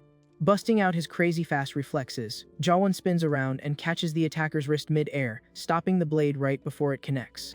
Without a drop of hesitation, he twists the criminal's arm with insane precision, making the dude scream in pain while he tries to fight off the grapple. With a terrifying glare, the guy preps for the finishing move, completely taken over by anger. The veteran hunter comes running in, ordering the young guy to stop throwing hands right that second. Putting a hand on his student's chest, the old man tells him to chill out while the attacker runs away grumbling.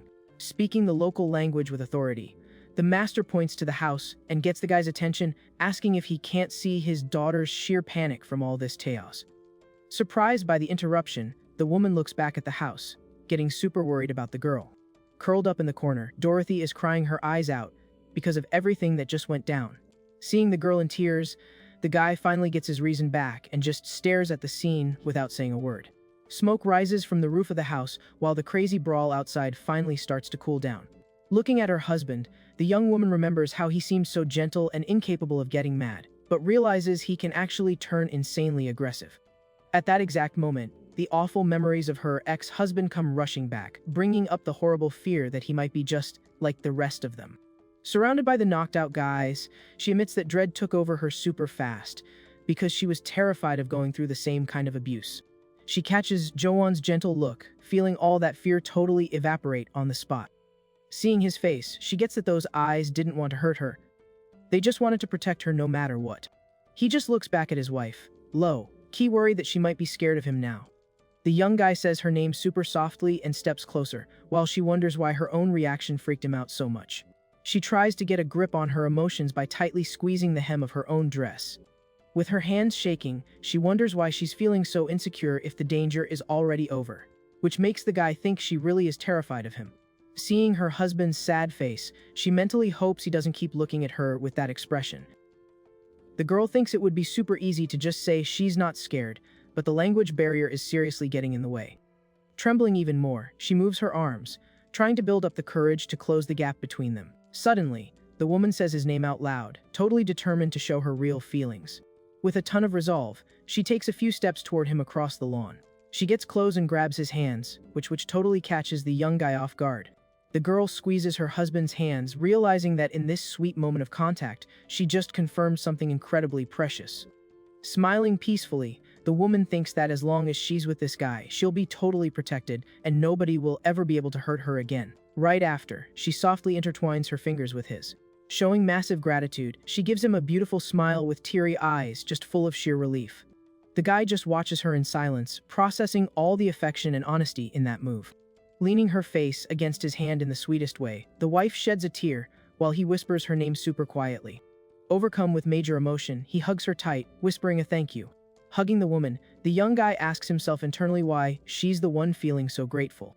He thinks he's the one who should be saying thanks for scoring a brand new chance at life. Right then, a quiet noise coming from the house makes the woman break the hug out of nowhere. Peeking shyly through the crack, little Dorothy shows up whimpering with tears in her eyes. In a flash, the mom calls her husband and points at the house, showing him where the kid is. Sprinting across the grass, she calls out to the child looking super anxious, with the hero following right behind her. Reaching the front door, she crouches down looking worried and asks if the girl is okay after such a massive scare.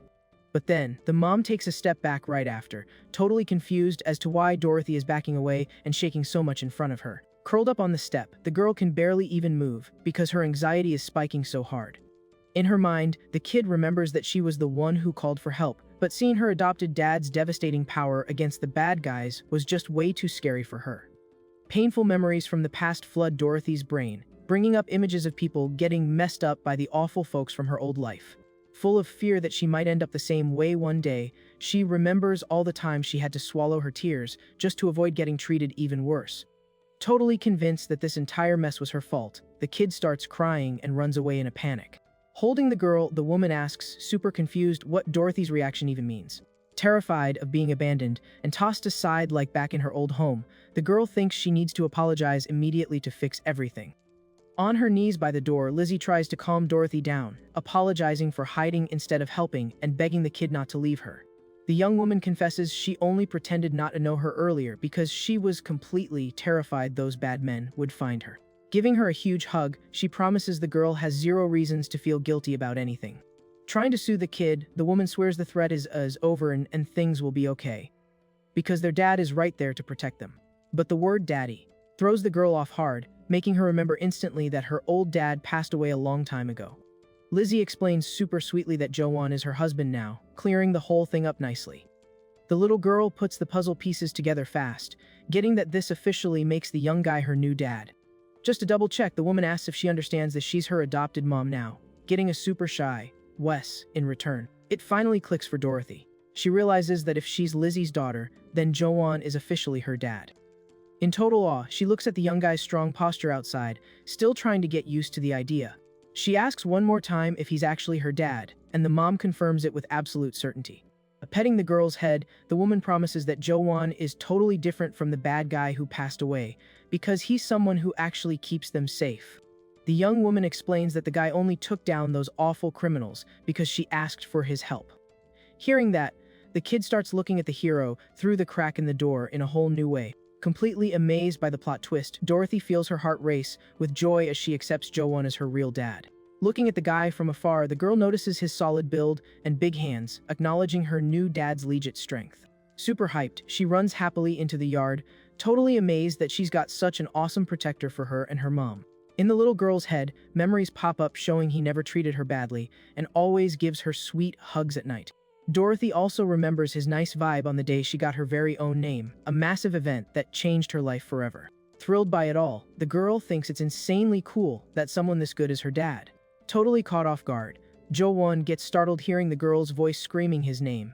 The kid runs straight at the guy with her eyes, literally sparkling with happiness.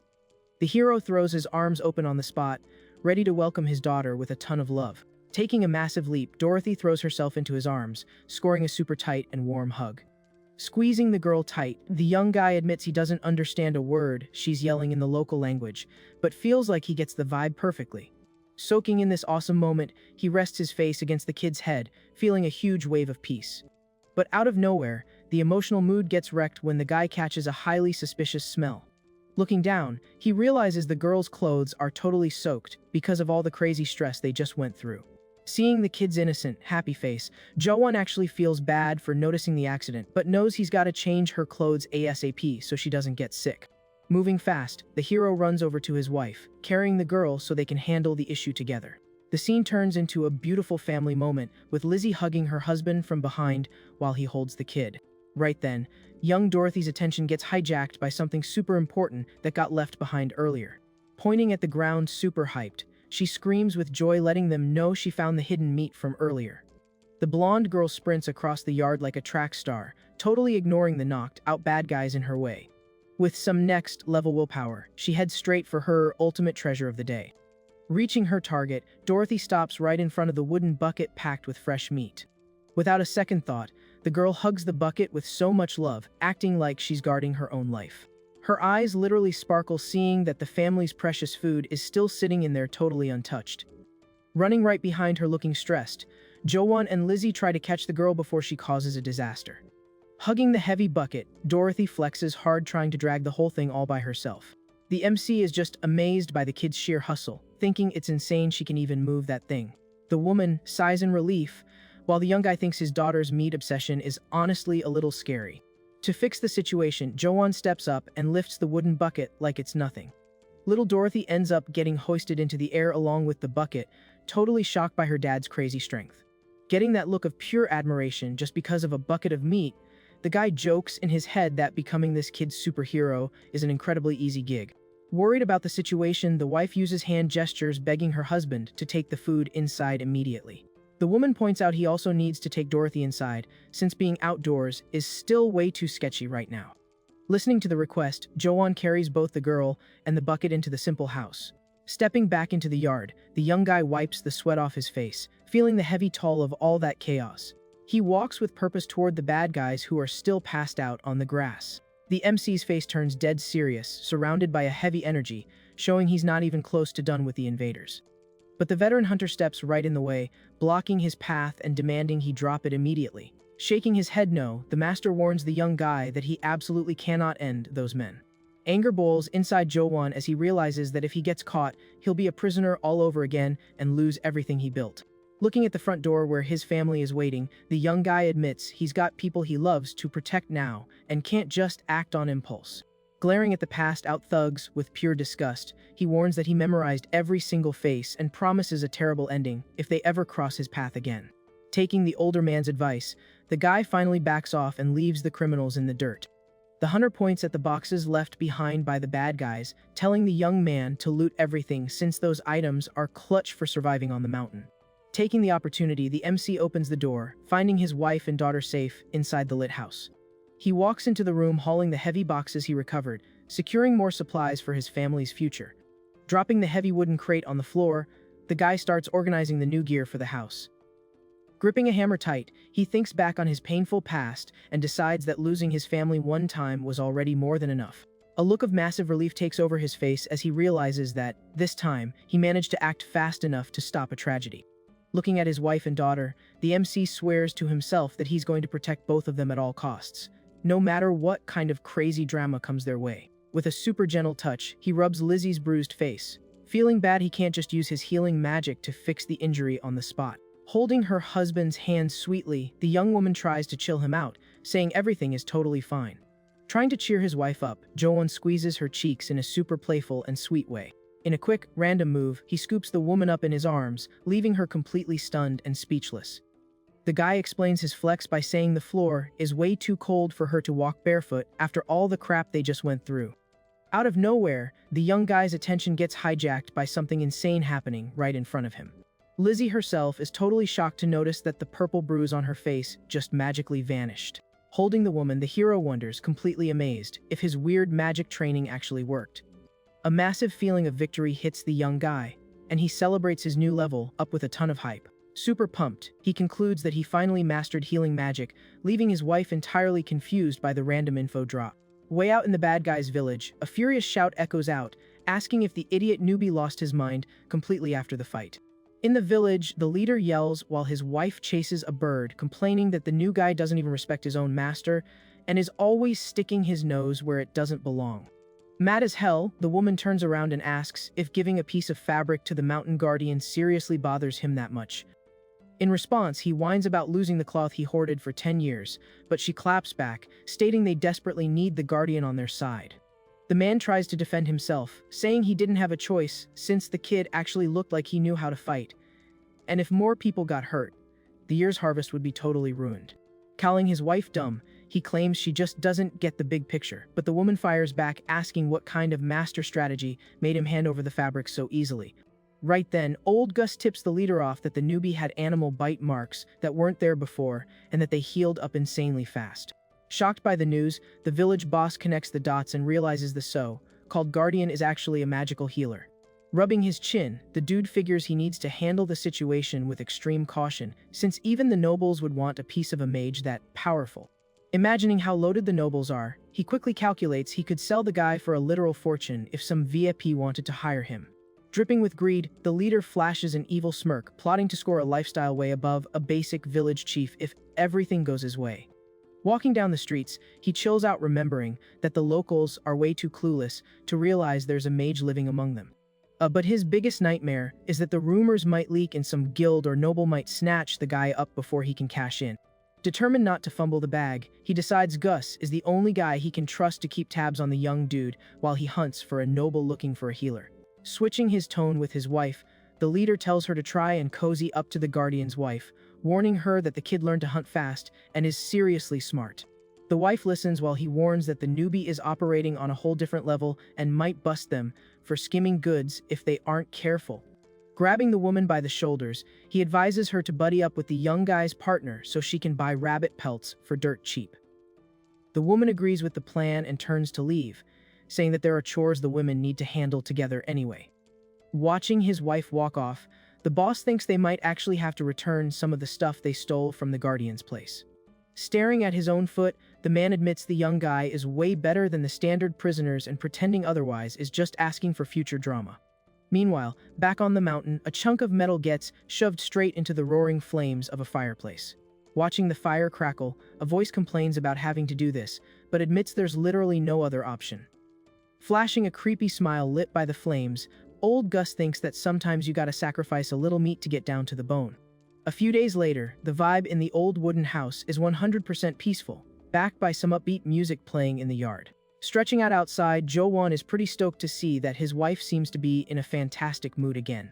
The young woman folds clothes with a lot of care, while the guy figures the village leader sent extra gifts this morning because he thought the first drop wasn't enough. Seeing little Dorothy smiling like crazy over the stuff, he wonders if getting their things back really brings that joy, remembering that the woman wasn't even this hyped when she got magically healed. With a loving look, the MC realizes that watching his wife makes him understand that true happiness is found in the simplest things in life. Completely mesmerized, the young guy admits to himself that this is exactly why he's so head over heels for the amazing woman he married.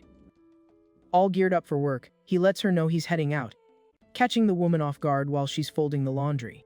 In a super sweet mood, the young woman waves by with a cute smile, while Jo-won heads out to hunt with zero stress on his mind. Standing at the front door, the woman says bye and tells her husband to stay safe during his hunt on the mountain. Heading into the woods, Jo-won remembers Gus mentioning that the day's goal was all about hunting rabbits. Walking past the chopped firewood area, the young guy follows the trail hoping really hard that they actually manage to catch something today. The image of little Dorothy jumping around with a piece of meat pops into his head, making him really want to bring a rabbit back to hype up the hungry kid. Gripping his axe tight, the young guy hesitates for a second, wondering if he'll actually have the guts to end such a cute animal when he finds one. Shaking his head to snap out of it, he reminds himself that he has to ditch his modern world mindset if he wants to survive out here as a hunter. But the second he pictures a fluffy white rabbit, his brain instantly morphs the animal into a cute version of his own wife.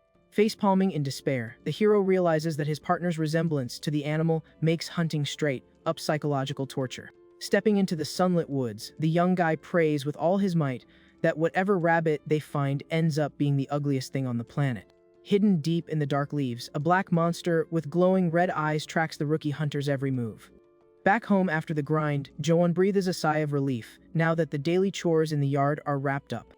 Looking at the massive stack of neatly piled firewood, he realizes he already fetched the water and chopped all the wood, but still has a ton of free time left. Stretching out his tired muscles, the young guy thinks about using the extra time to grind his magic skills a bit. Staring at his own hands in frustration, he complains that healing injuries became a breeze, but he still can't even spark a tiny flame. The memory of the destructive fire torching the giant wolf flashes back, leaving the guy confused as to why his powers only showed up that one time. Looking deep in thought, Joan wonders if the sorcery only triggered back then because he was in a ridiculously dangerous situation. Taking a deep breath to lock in, he decides to try moving his body's energy, exactly like how they do it in fantasy novels. Striking an over, the top pose with his hand stretched out, the young guy screams out a fire spell name with everything he's got. Since literally nothing happens, he lowers his hand feeling totally embarrassed, admitting he didn't have high hopes anyway, so he isn't that bummed. In the guy's head, he'd look like an absolute hero to little Dorothy if he shot out crazy magic, since healing doesn't make a sound and isn't flashy enough to impress a kid. Staring at his own finger, he lets out a sad sigh, because he really wanted to show off a little fire to hype up the girl. Out of nowhere, tiny sparks start popping off the tips of his fingers, leaving the MC completely shook. A super tiny flame finally appears on his index finger, and he celebrates the win, even though he thinks it just looks like a cheap lighter. Hearing the noise in the yard, Dorothy opens the door and spies on whatever her adopted dad is up to. The girl's eyes go wide and sparkle with pure wonder as she watches real magic happen. Pointing excitedly, the kid screams in total awe, saying her dad's hand is literally spawning fire out of nowhere. Worried about safety, the young guy warns the girl she's standing way too close and might get burned. Totally mesmerized by the light, Dorothy ignores the warning and says she has to run and tell her mom about her dad's insane magic trick. Spooked by the running, the woman rushes out of the house, calling the girl into the middle of the yard. The second she looks at her husband, the young woman freezes on the spot and covers her mouth, completely shook seeing fire dancing on his hand. Looking super proud, Dorothy points at her dad, trying to show off the spell, while Jo-won flexes incredibly hard to keep the flame alive, trying to impress both of them even more. The wife gives an amazed smile at the scene, and the guy celebrates being able to use both types of magic, figuring that in the future, he'll at least be able to start a campfire like a pro. Not making a huge deal out of it, after the initial shock, mom and daughter turn around and start walking back, leaving the young guy kind of let down by their short reaction. The two of them walk quickly back inside the house, straight up ignoring the hunter in the yard. Standing all alone in the grass, Jo-won is totally confused and grumbles that he put in a ton of effort just to spark that little flame. Staring at his flaming hand, the MC shakes his arm, trying to figure out how the heck to turn it off. Unable to do it, he just gives up and decides to deal with the little flame until it decides to vanish on its own. Suddenly, the fire just snuffs out in the blink of an eye, leaving the guy even more lost. Clenching his hands, he complains that the magic in this world is super weird and he can't wrap his head around how it works at all. Stepping through the basic door, the family's hero enters, the chill vibe of the old house. The very next second, he spots little Dorothy leaning over the wooden bucket and calls her name. Kid turns around looking like she's about to cry and totally disappointed, complaining that the piece of meat got way too small. Seeing his adopted daughter's frustration, the couple realizes that the lack of serious food is making the girl really sad. Looking determined, Jo-won promises himself that today he's absolutely bringing home fresh rabbit meat to guarantee his family's happiness. Back on the grind in the forest, the young guy gets surprised by old Gus asking if he's ready to start the hunt. Deep in the brush, the veteran Gus pops out from the trees, signaling his arrival to kick off the lesson. The young guy grips his bow tight, saying he is ready to get this hunt started. At the front door, Lizzie and little Dorothy say their goodbyes, wishing him a safe trip up the mountain.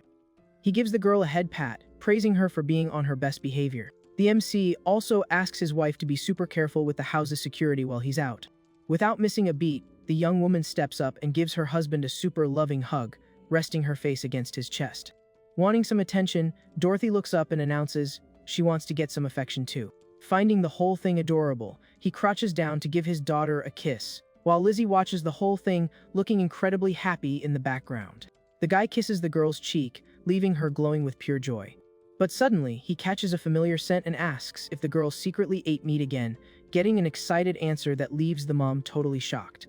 Far from the house, the hike up the mountain begins, fully focused on tracking down the traps the master left behind. Along the way, Gus keeps dropping knowledge on the apprentice, pointing at trees down the path. The veteran hunter also makes the young guy stop multiple times to check out tracks and animal droppings on the ground. Right then, the guy abruptly stops walking when the old man orders him not to move a single inch.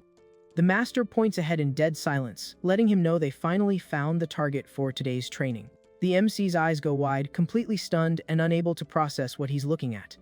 Right in front of him is this freaky creature with sharp teeth, which the old man claims is a rabbit, making the young guy seriously doubt that fact. He immediately asks if the animal is part kangaroo, thanks to how bizarre everything in this different world is. Totally furious, the beast thrashes around dangerously, trying to break out of the trap at all costs. Gus reads the animal's vibe and figures it got caught recently, making the situation absolutely perfect for the student's first elimination. However, the teacher warns that taking out a beast that fights back is never an easy or simple job. He explains that the experience is completely different from hunting a defenseless animal, claiming the memory of the first hunt sticks with you forever. Super calmly, the old man tells his apprentice to ready the arrow he gave him earlier.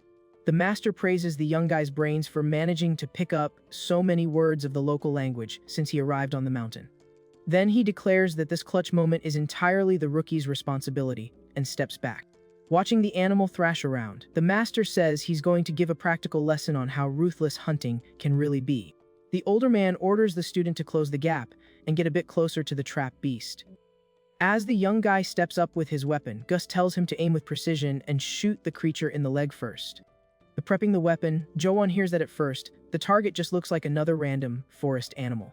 The veteran hunter says the mountain is fair and doesn't give humans cheat codes, warning that any pointless cruelty will hit right back when the animals get stronger. The master stresses that today's lesson cannot be forgotten if the guy wants to make it back home in one piece in the future. Pulling the bowstring back, Jo-won aims at the leg thinking that this shot isn't going to end the animal. It's just going to cause useless and painful suffering. The rookie hesitates with the weapon, totally confused about why he needs to act like such a villain.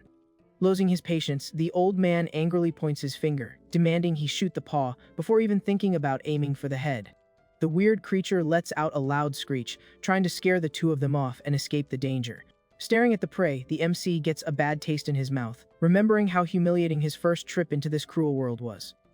His memory flashes back to that terrifying time he woke up weak and locked in that filthy wagon. The awful flashbacks of people dumped in that horrible place where society had completely collapsed hit him hard. Snapping back to the present with the beast's screams, he admits he doesn't know jack about hunting, but guarantees he understands the brutal survival rules of this place perfectly. With his bow raised, he finally gets that the master is pushing his limits to the max to turn him into a legit hunter. He releases the string without warning, and the arrow cuts through the mountain air with insane speed. But the arrow barely misses the target, sticking into the dirt right behind the creature's paw. The animal gets super spooked by the close call, but keeps thrashing around without a scratch. Super embarrassed and nervous, the guy stammers trying to convince his master he actually grazed the beast.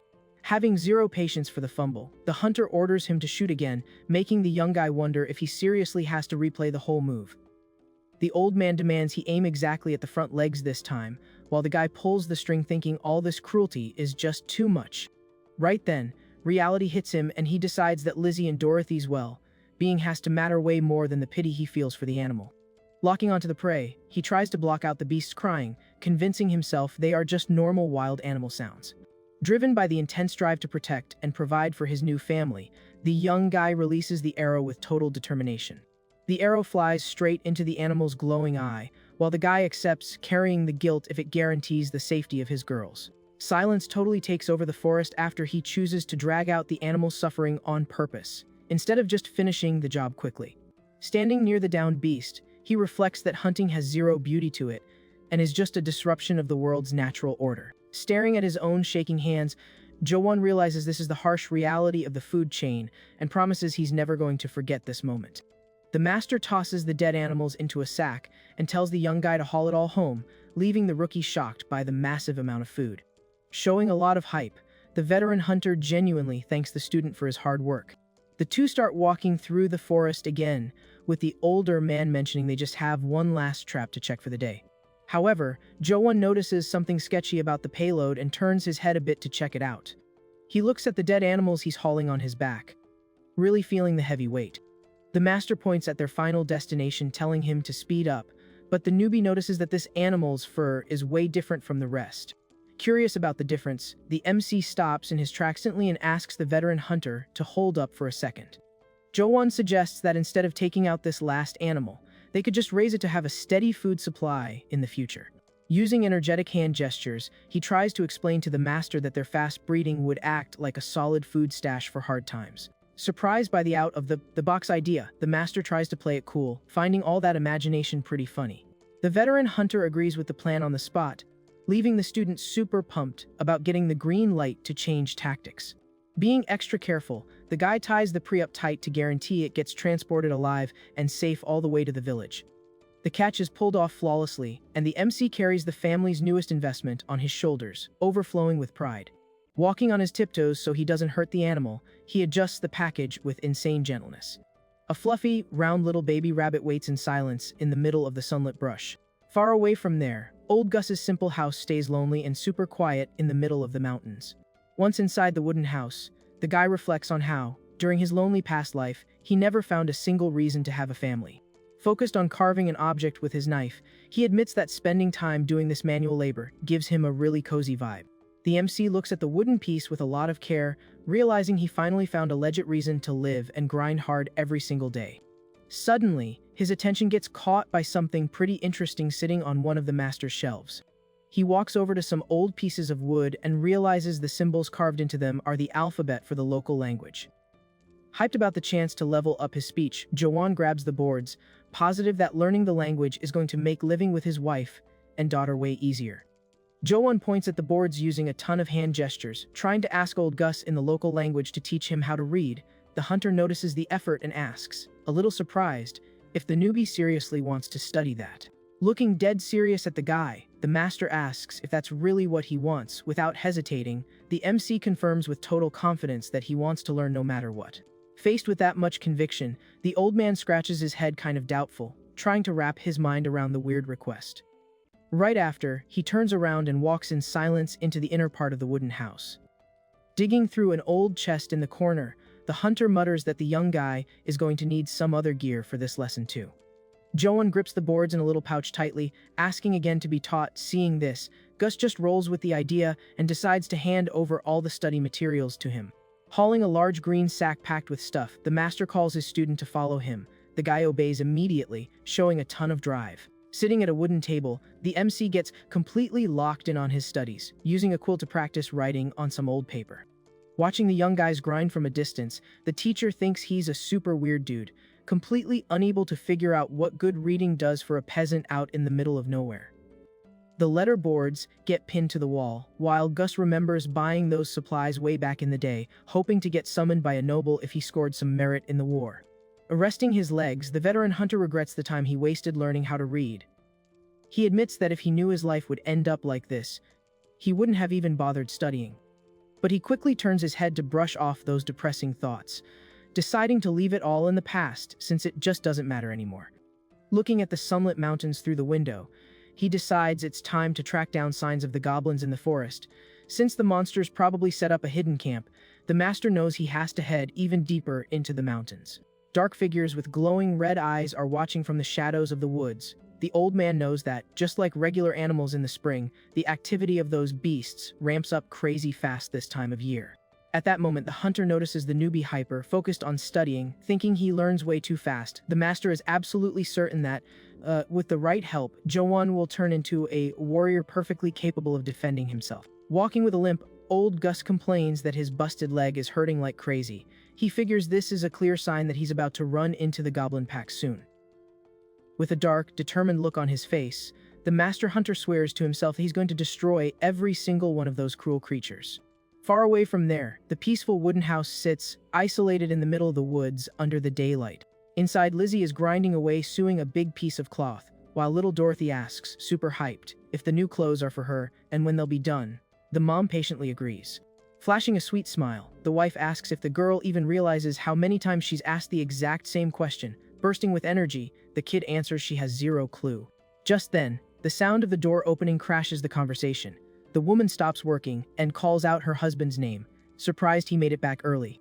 Seeing the young guy, Dorothy throws her hands up and runs over calling her adopted dad. Jo-won walks into the house with a cozy smile, hauling his jeer and a massive sack. Taking the chance, he scoops the girl up in his arms effortlessly. The kid cheers, bragging about the new clothes, which leaves the guy totally charmed by the news. Out of nowhere, the family hero's attention is yanked by something happening on the floor, and he lets out a surprised sound. The big supply sack left on the wood starts moving all by itself, causing some serious shock in the room. Completely mind blown by what's going down, Dorothy points at the sack asking if it's some kind of magic item. Kneeling on the floor without putting the kid down, Jo-won starts untying the knot using just one hand. Seeing her partner's skill, Lizzie praises his strength, while the guy promises the girl it isn't sorcery and that he's about to show them what's inside. Trying to make things easier, the wife reaches out offering to help open the sketchy sack. As soon as the hole opens up, the head of a chubby, fluffy little bunny pops out of nowhere. Leaning on her dad's arm, little Dorothy's eyes go wide, getting a super adorable jump scare seeing that the animal actually moved. Hopping back on the floor, little Dorothy chases after the little bunny as it bounces freely around the room. Worried about the kid's crazy hype, Lizzie holds her arms out telling the girl to chill, promising she'll catch the animal for her. The woman brings her hands in super carefully, trying to grab the fluffy baby that just broke out of the package. But the rabbit does a quick dash forward, startling the wife, who instantly backs up so she doesn't hit it. Little Dorothy watches the whole thing totally locked in and amazed by the new pet's speed. Suddenly, the girl points at the animal looking spooked and stammers out that the rabbit is super weird. The animal's furry ears stand out as the family notices a tiny, bizarre detail right on top of its head. A tiny white horn is sitting right in the middle of the animal's forehead, while the bunny just looks around looking entirely innocent and confused. The little girl covers her mouth in awe, thinking that strange detail is the cutest thing on earth. Kicking into protective mom mode, the woman warns the kid not to get close, terrified that the horn might actually be dangerous. Pretty freaked out by the situation, the mom takes a slow step back, swearing she's going to try and catch the animal to protect her daughter. With her heart racing and an anxious look, Lizzie gears up to lunge and grab the weird animal. Moving fast, she finally manages to grab the rabbit tightly, getting completely shocked that she pulled it off so easily. Holding the animal in her arms, the young woman thinks it's sketchy, realizing a normal rabbit would never just let itself get caught without putting up a huge fight. While she inspects the new furry pet, she notices the beast's eyes are getting heavy and shutting, making the woman realize something very wrong is going on. The animal trembles with fear in the woman's arms, and she spots something off, seeing with huge concern that the rabbit actually looks injured. Tugging on her adopted mom's clothes, little Dorothy feels terrible about the animal's sad state and asks if it's in a lot of pain. In the blink of an eye, the girl runs over to her dad and yells, totally worked up, demanding that he heal the hurt rabbit. Jo-won catches the word short, remembering his newly discovered magical healing skills. Putting a hand on his chest with total confidence, the young guy asks Lizzie to hand the animal over, promising he's going to fix the problem right now. The wife steps up slowly and passes the animal into her husband's hands with intense care. The MC holds the little creature super securely and affectionately, fully focused on helping it out. At that exact moment, a soft light starts glowing from his hands, completely blanketing the hurt baby animal with the power of his healing magic. The injuries vanish from the rabbit's skin in a flash, leaving little Dorothy mesmerized as she realizes the pain disappeared like magic. Watching the epic scene up close, the girl jumps for joy and loudly praises her dad's magic. Jo-won just watches his daughter's happiness, his heart completely swelling with pride. The young guy drops a fake cough trying to get the family's attention and adjusts the animal in his arms, wanting to explain more about the rabbit, but his wife and daughter are already 100% obsessed with the new roommate. The second the MC bends down to put the animal on the floor, Dorothy slides right in front of him. The girl comes running with a basic wooden basket and calls her dad to show off the bed she just made with a ton of love. The young guy is totally surprised and absolutely melted by the sweet gesture. Jo-won carefully places the little bunny inside the wooden basket, while his daughter watches the whole thing dying of cuteness. Tucked into its new bed, the little guy immediately closes its eyes and falls into a super peaceful sleep, making the girl's heart happy as she cheers quietly so she doesn't wake it up. After wrapping up the task, the dad pats the kid's head, flashing a huge smile, and tells her to take amazing care of the house's new pet. Not understanding everything he said, Dorothy just mumbles curiously, Lizzie jumps into the conversation real quick with a super friendly vibe, explaining that her husband wants their daughter to take charge of taking care of the little bunny from now on. The girl's eyes go wide, feeling incredibly important. With absolute determination and a massive smile, little Dorothy hugs the wooden basket tightly. Full of pride, she swears she's going to take care of the animal and protect it. The girl leans on the animal's bed and promises to keep it safe forever, sitting right there on the floor. The dad watches this beautiful moment along with his wife. The couple shares a look packed with love and teamwork, smiling and just feeling so happy about their daughter's pure and genuine dedication. Later that same day, the rustic house stays wrapped up in the chill vibe of the woods under the fading late afternoon light. Already tucked into her simple bed, little Dorothy hugs the small animal with a ton of love under the covers and crashes out, while Jo-won studies the wooden pieces, whispering to himself. Sitting on the dark floor, the couple shares a quiet study session. The husband thinks back on how his main goal in this terrifying world used to be just breaking out of that carriage where he was treated like livestock. But his ambitions scaled up fast, and he thinks humans are seriously greedy creatures, admitting he should probably be way more thankful for everything he's managed to build so far. Looking at his focused wife right next to him, he mentions that after securing a house and a family, the next goal is expanding the space so Dorothy has more room to play. On top of that, the ultimate mission right now is learning to read and write to make their lives easier. Giving a calm smile, the MC concludes that his main drive to study and level up doesn't come from greed, but from the massive gratitude he feels for the partner he chose to share his life with. The young woman tries to sound out a few words using the wooden boards, fighting against the obvious exhaustion of someone who worked her tail off all day and just wants to sleep. Noticing his wife is running on empty, Jo-won casually leans into her, wanting to say thanks for her hard work with a sweet gesture. Jo-won quickly starts giving her a soft massage on her tense shoulders. Getting this surprise affection, the young woman whispers a thank you, her voice full of shyness and totally wiped out. Leaning on her in a chill side hug, the guy thinks about how this simple touch seriously warms his heart. His giant hands gently squeeze his wife's white fabric, totally locked in on melting all the day's exhaustion out of those small, delicate shoulders. Holding the woman's hands super lightly, Jo-won rubs them sweetly to help her chill out. Totally surrendering to the vibe of pure peace, the young woman rests her head on her husband's shoulder, soaking up the warmth of that protective hug. Lit by the faint glow of the oil lamp, the couple shares a moment of absolute peace and connection in the middle of the night. Far away from there, pitch-black darkness swallows the front of a massive stone building in some distant place. The next morning, a carriage rushes down a dirt road, while old Gus does the math and figures it's going to take more than a full day to reach his destination. Bouncing around inside, the village leader complains that his body is already completely sore and that blowing money on this trip is a massive pain.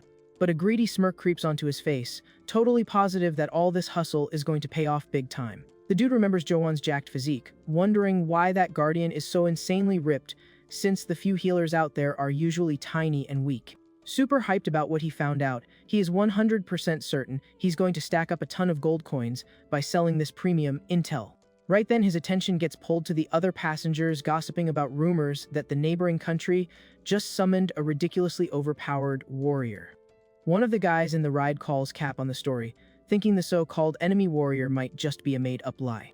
Another dude agrees with the doubt, saying you can't just trust some distant legend and any fake news would get busted quickly anyway. Eavesdropping on this chat, reality hits Gus hard, and he realizes his village is dangerously close to the enemy country's border. Terrified of a surprise attack at any given second, the old man decides he needs to sell the mage's intel, grab the cash, and ditch that area for good. Totally clueless about all this danger, little Dorothy wakes up full of energy back home, calling her new pet to come play. Looking at the girl, Lizzie jokes around saying that animal is definitely not on the menu. The woman laughs, asking if the kid has lost her mind, since even she knows you can't eat baby animals.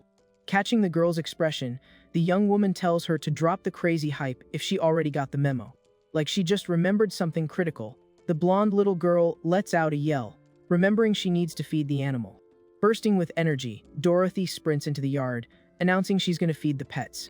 Once outside, the girl walks across the grass looking confused when she spots her adopted dad building a brand new wooden fence. Suddenly, it clicks, and she figures out exactly what that structure is for. Pumped up, the kid walks over to the little wooden pen, remembering her main mission in the yard. Staring at the two freaky, huge beasts Jo-won brought back from the hunt, Dorothy grumbles that those animals are way too big and totally ugly. Even though she hates how they look, she tosses a bunch of fresh weeds on the ground and orders them to eat every last bite. The kid crosses her arms and lets the beasts know she's super busy today, bossing them around to behave themselves. Moving fast, she grabs more leaves off the ground to make sure those beasts have enough grub. Flashing a huge smile, the girl convinces herself that she knows how to use magic too, and literally can't wait to flex her powers for her dad. With her wild imagination, Dorothy pictures herself using this epic spell straight on those creatures' meat, laughing quietly just thinking about the feast. Full of joy, the girl tosses more weeds to the beasts, hyping up her new chore around the house. Sitting on the floor inside with the wolf pelt in her lap, Lizzie gets stressed about the merchant group showing up, knowing they desperately need food.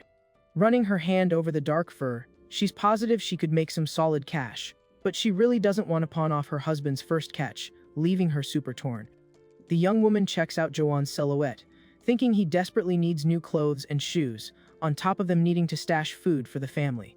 Staring at a basic rabbit pelt, the wife sighs, admitting that just one piece won't be nearly enough to cover the bills. With a serious and locked-in face, she makes a really tough call to secure her household's survival. Gripping her own long hair tightly, Lizzie gears up for what needs to be done. Without a second thought, the woman takes the scissors and chops off her long locks. A while later, the hero's voice rings out from outside, announcing he's back from the grind. Little Dorothy sprints full speed and throws herself into her adopted dad's arms, missing him like crazy. Stepping through the door, the guy gets hit with a super cozy welcome from his wife. But his eyes bug out in shock when he sees Lizzie's new look, while the girl pulls on his shirt pointing out the makeover. Showing off her new shoulder-length hair, the young woman flashes a sweet smile, listening to the kid yell that the long hair is gone. Feeling a heavy weight in his chest, the family's hero calls out to his partner with a super worried tone. Answering little Dorothy's curiosity, the mom explains super casually that she just got a haircut. The girl crosses her arms looking mad, complaining that her adopted mom's long hair was way too pretty to get chopped off. Instantly putting the pieces together, Joanne feels awful about what happened, drowning in guilt that she had to sacrifice her own hair just because they were broke. Sadness with affection, the guy takes slow steps toward his wife. Running his hand through her short hair with insane gentleness, he apologizes from the bottom of his heart, catching his wife entirely off guard. Looking at her husband's loving face, the woman thinks about the massive difference between him and literally everyone else she's ever met.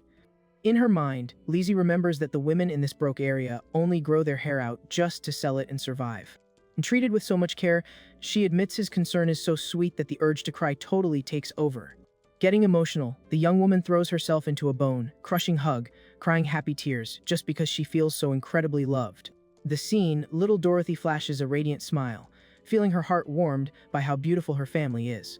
A bit later, the family heads down the mountain toward the trading village, with the woman totally refusing a piggyback ride from her husband so she doesn't slow him down. Carrying the girl on his shoulders, the hero flashes a massive smile of pure happiness. The three of them keep hiking down the tree-lined dirt road with a super chill and light vibe. When they get there, they hit a packed plaza, completely flooded with stalls and locals enjoying the morning. Little Dorothy runs loose through the streets, absolutely amazed by the delicious smell of food floating in the air. Looking at the crowds, Joanne quietly asks himself how long it's been since he walked through a place this packed. Watching the people walk by, the memory of that famous Christmas day back in his original world hits him hard. Matching his wife and daughter's pace, the guy walks in silence, processing the insane difference in his current life. The cold image of the big city pops into his head, remembering that lonely Christmas night perfectly. Back then, he felt totally invisible, just a sad dude walking completely alone through a massive crowd of people partying. Snapping back to the sunny present, the young guy locks onto his sweet wife right beside him and the girl jumping for joy a little further ahead.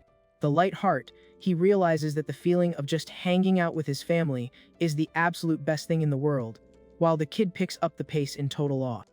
Drawn by all the cool new stuff, Dorothy sprints toward the merchant stalls scattered around the village. The girl stops dead in front of some iron bowls, begging her mom to let her get a closer look.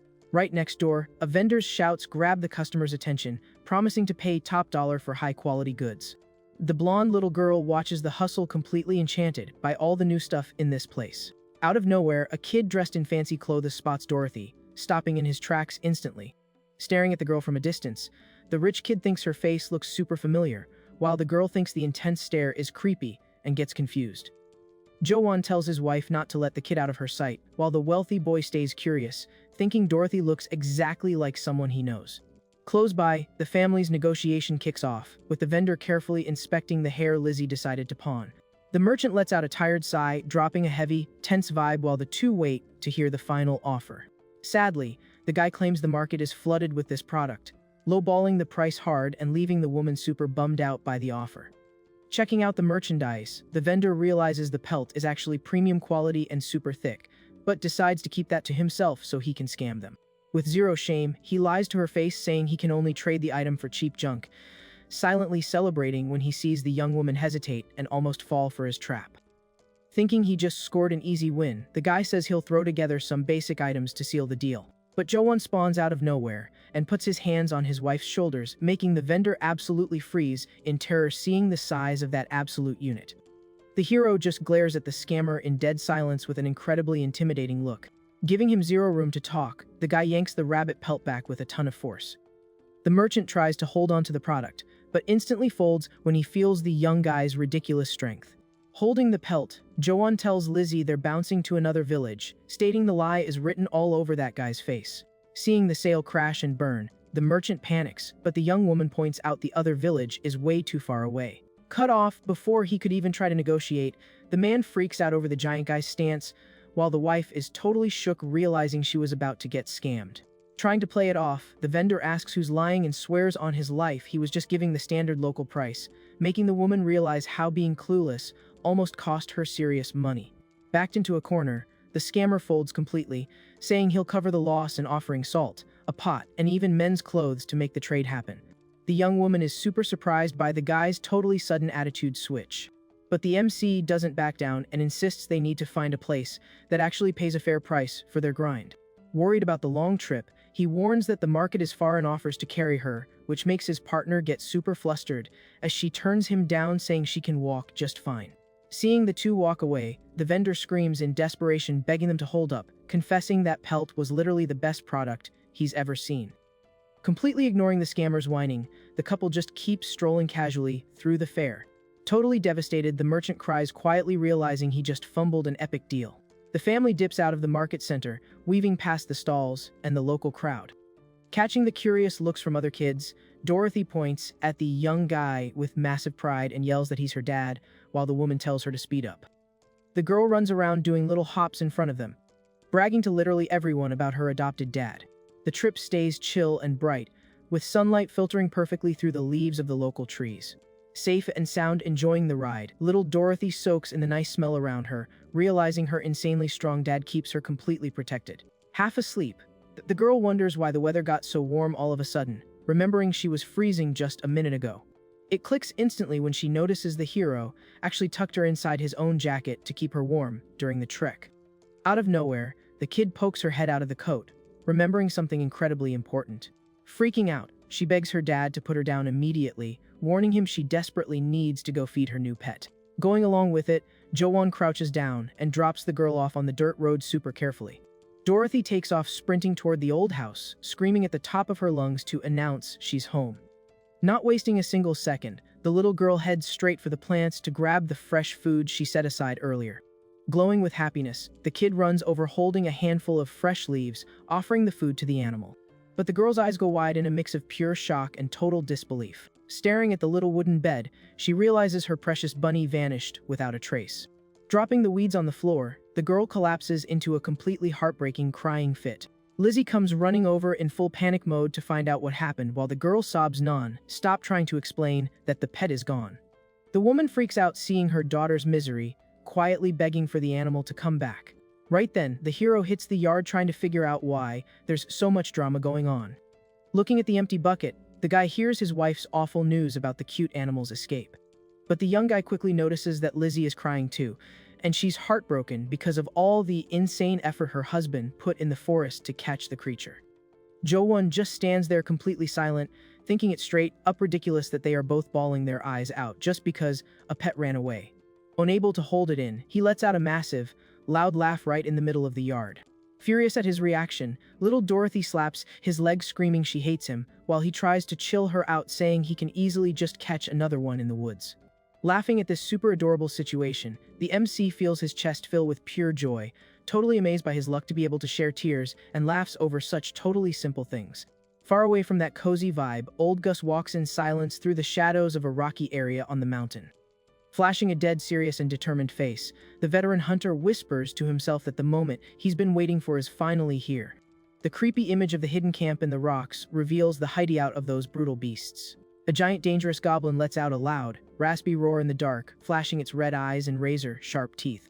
Hiding behind a rock, the veteran hunter admits he desperately wants to charge in and wipe them all out right on the spot, but knows that would be a completely useless suicide mission. Watching from a distance, he notices the place is absolutely packed and calculates that once the food and prisoners run out, the monsters are going to start tearing each other apart. Armed with a ton of knowledge, the old man reminds himself that if even one single monster snaps and decides to raid the human village, the rest of the horde is going to follow instantly. Analyzing the beasts, Gus admits that in a one-on-one fight they're actually pretty weak, but the massive terror they cause comes of the fact that they always attack in giant swarms. The painful memories of women dragged by force to that hellhole show the brutal reality of pain and suffering they endure until the end of their lives. Leaving the area, the hunter figures the aggression of those monsters is going to spike hard with the arrival of spring, which means they need to be stopped ASAP.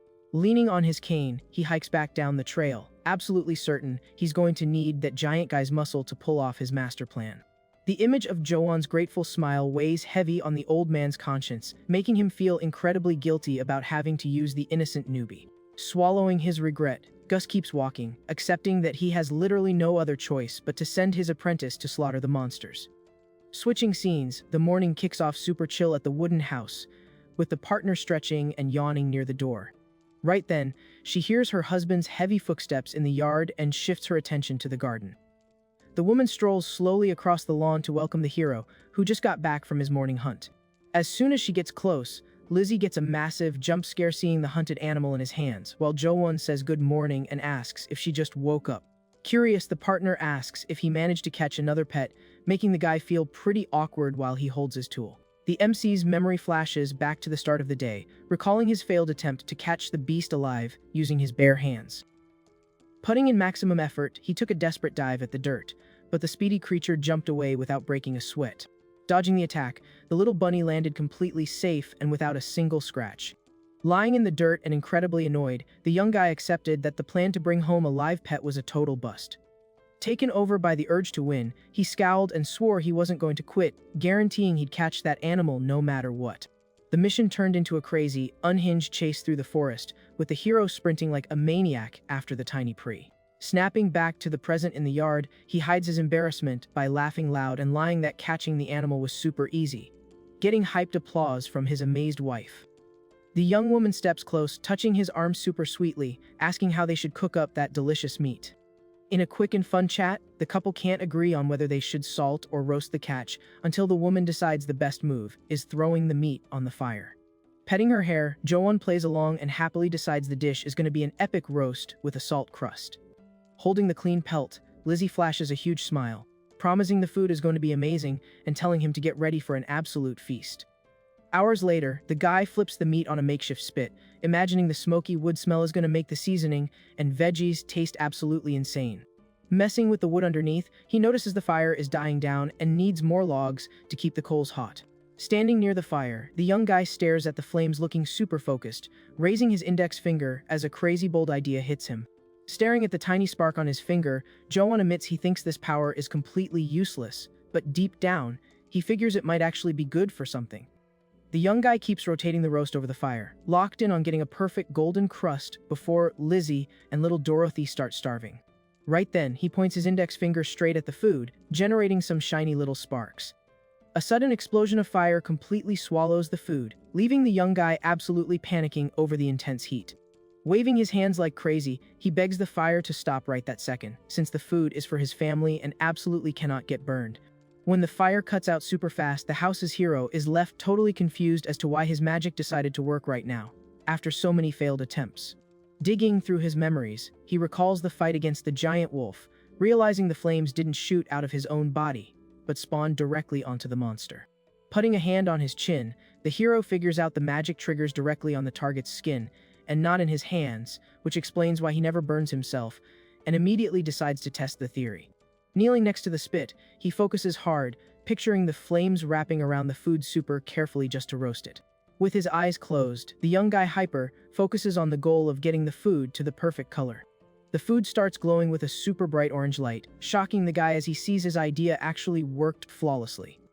The magic energy roasts the food in a totally even and perfect way, proving he finally hacked the trick to using his powers.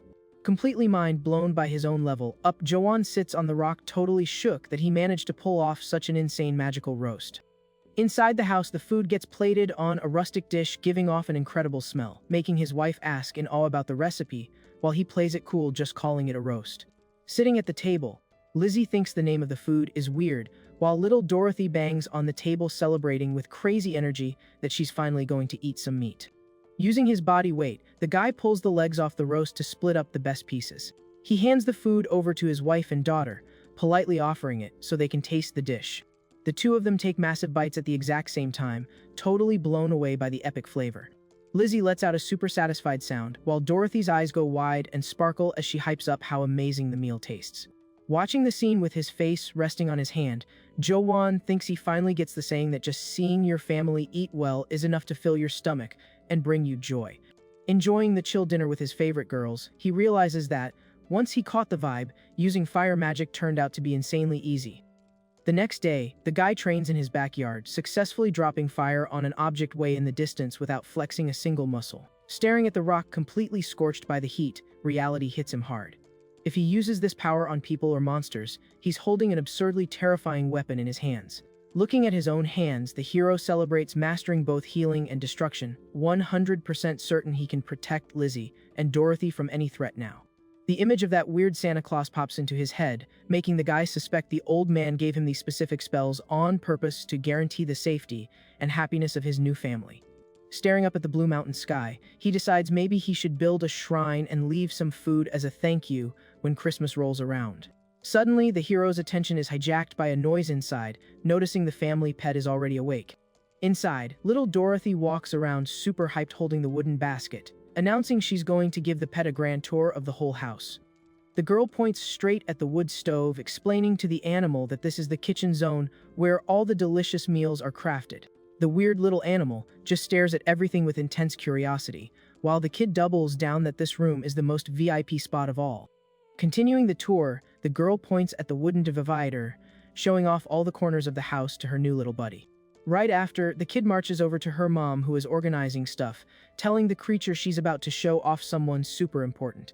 Lizzie watches the rabbit carefully, while Dorothy orders the animal with total seriousness to never forget her mom's face.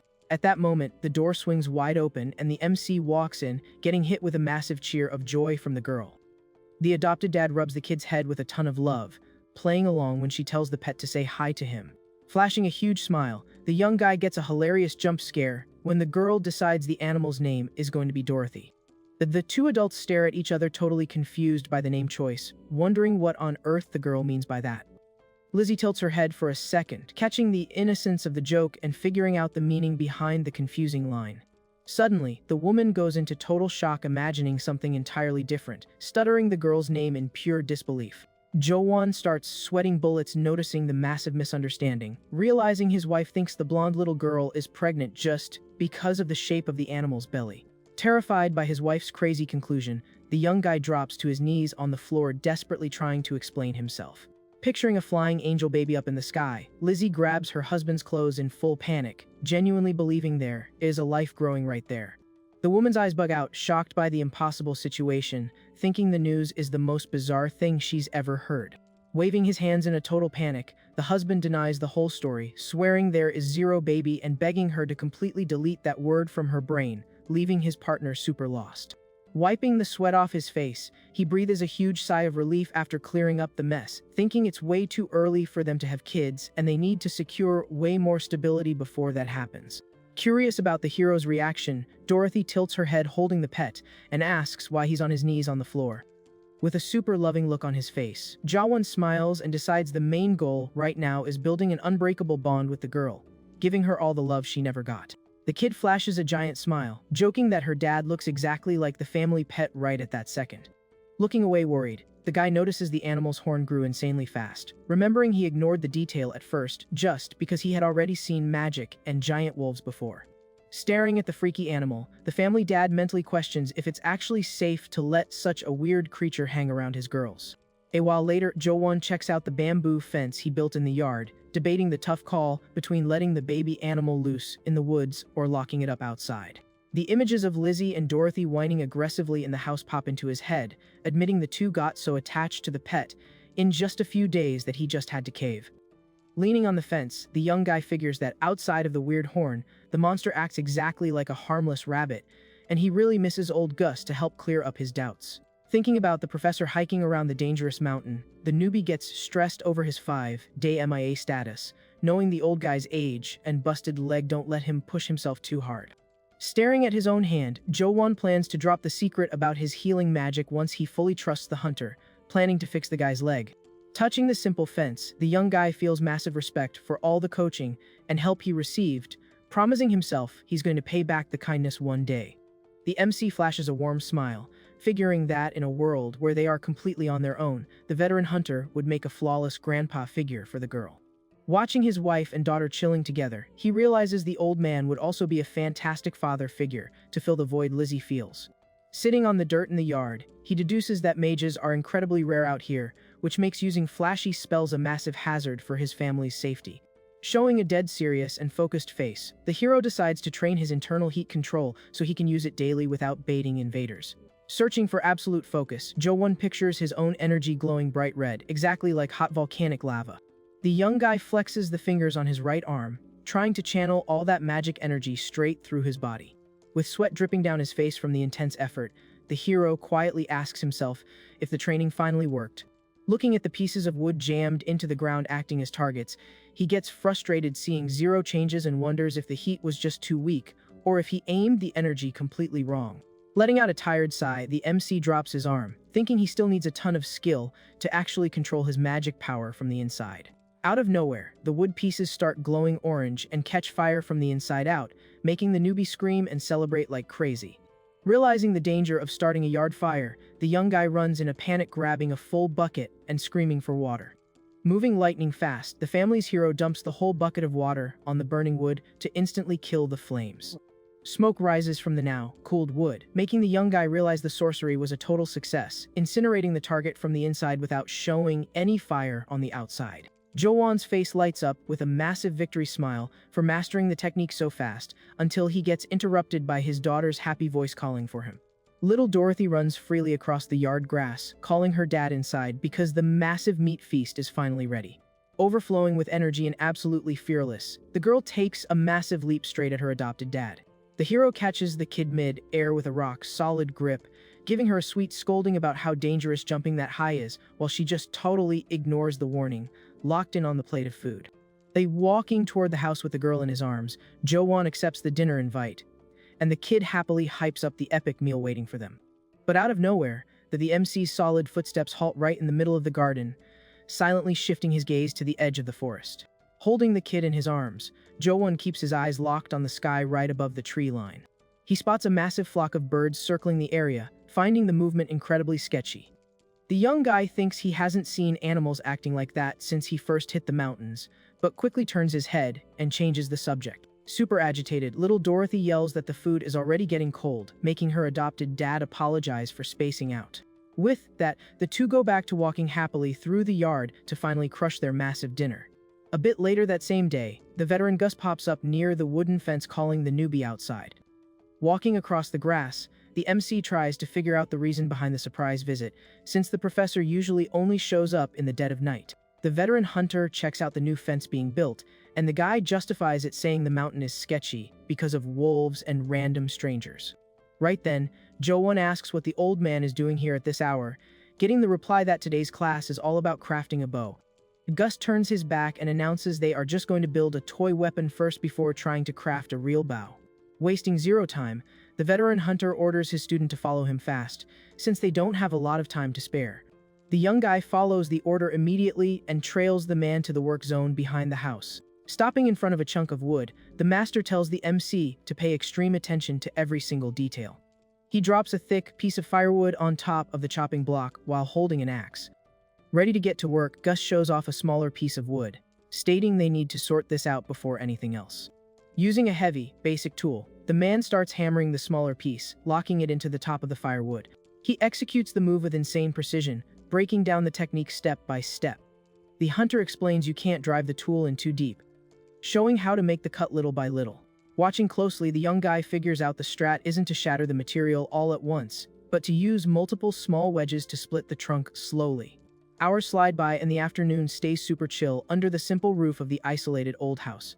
Handing over the finished piece, Gus tells his student to lock that lesson in his brain, but Jo-won instantly suspects something is very wrong. The student reads the professor's vibe, finding the crazy rush to teach everything all at once super sketchy, totally going against his promise to take the classes slow. Stressed by the rush, the doubt hits him and he asks straight up if something terrible is going down or if the mountain suddenly got more dangerous. Pointing up, the old man explains that the flock of birds flying in circles way out there means someone likely just got attacked by monsters.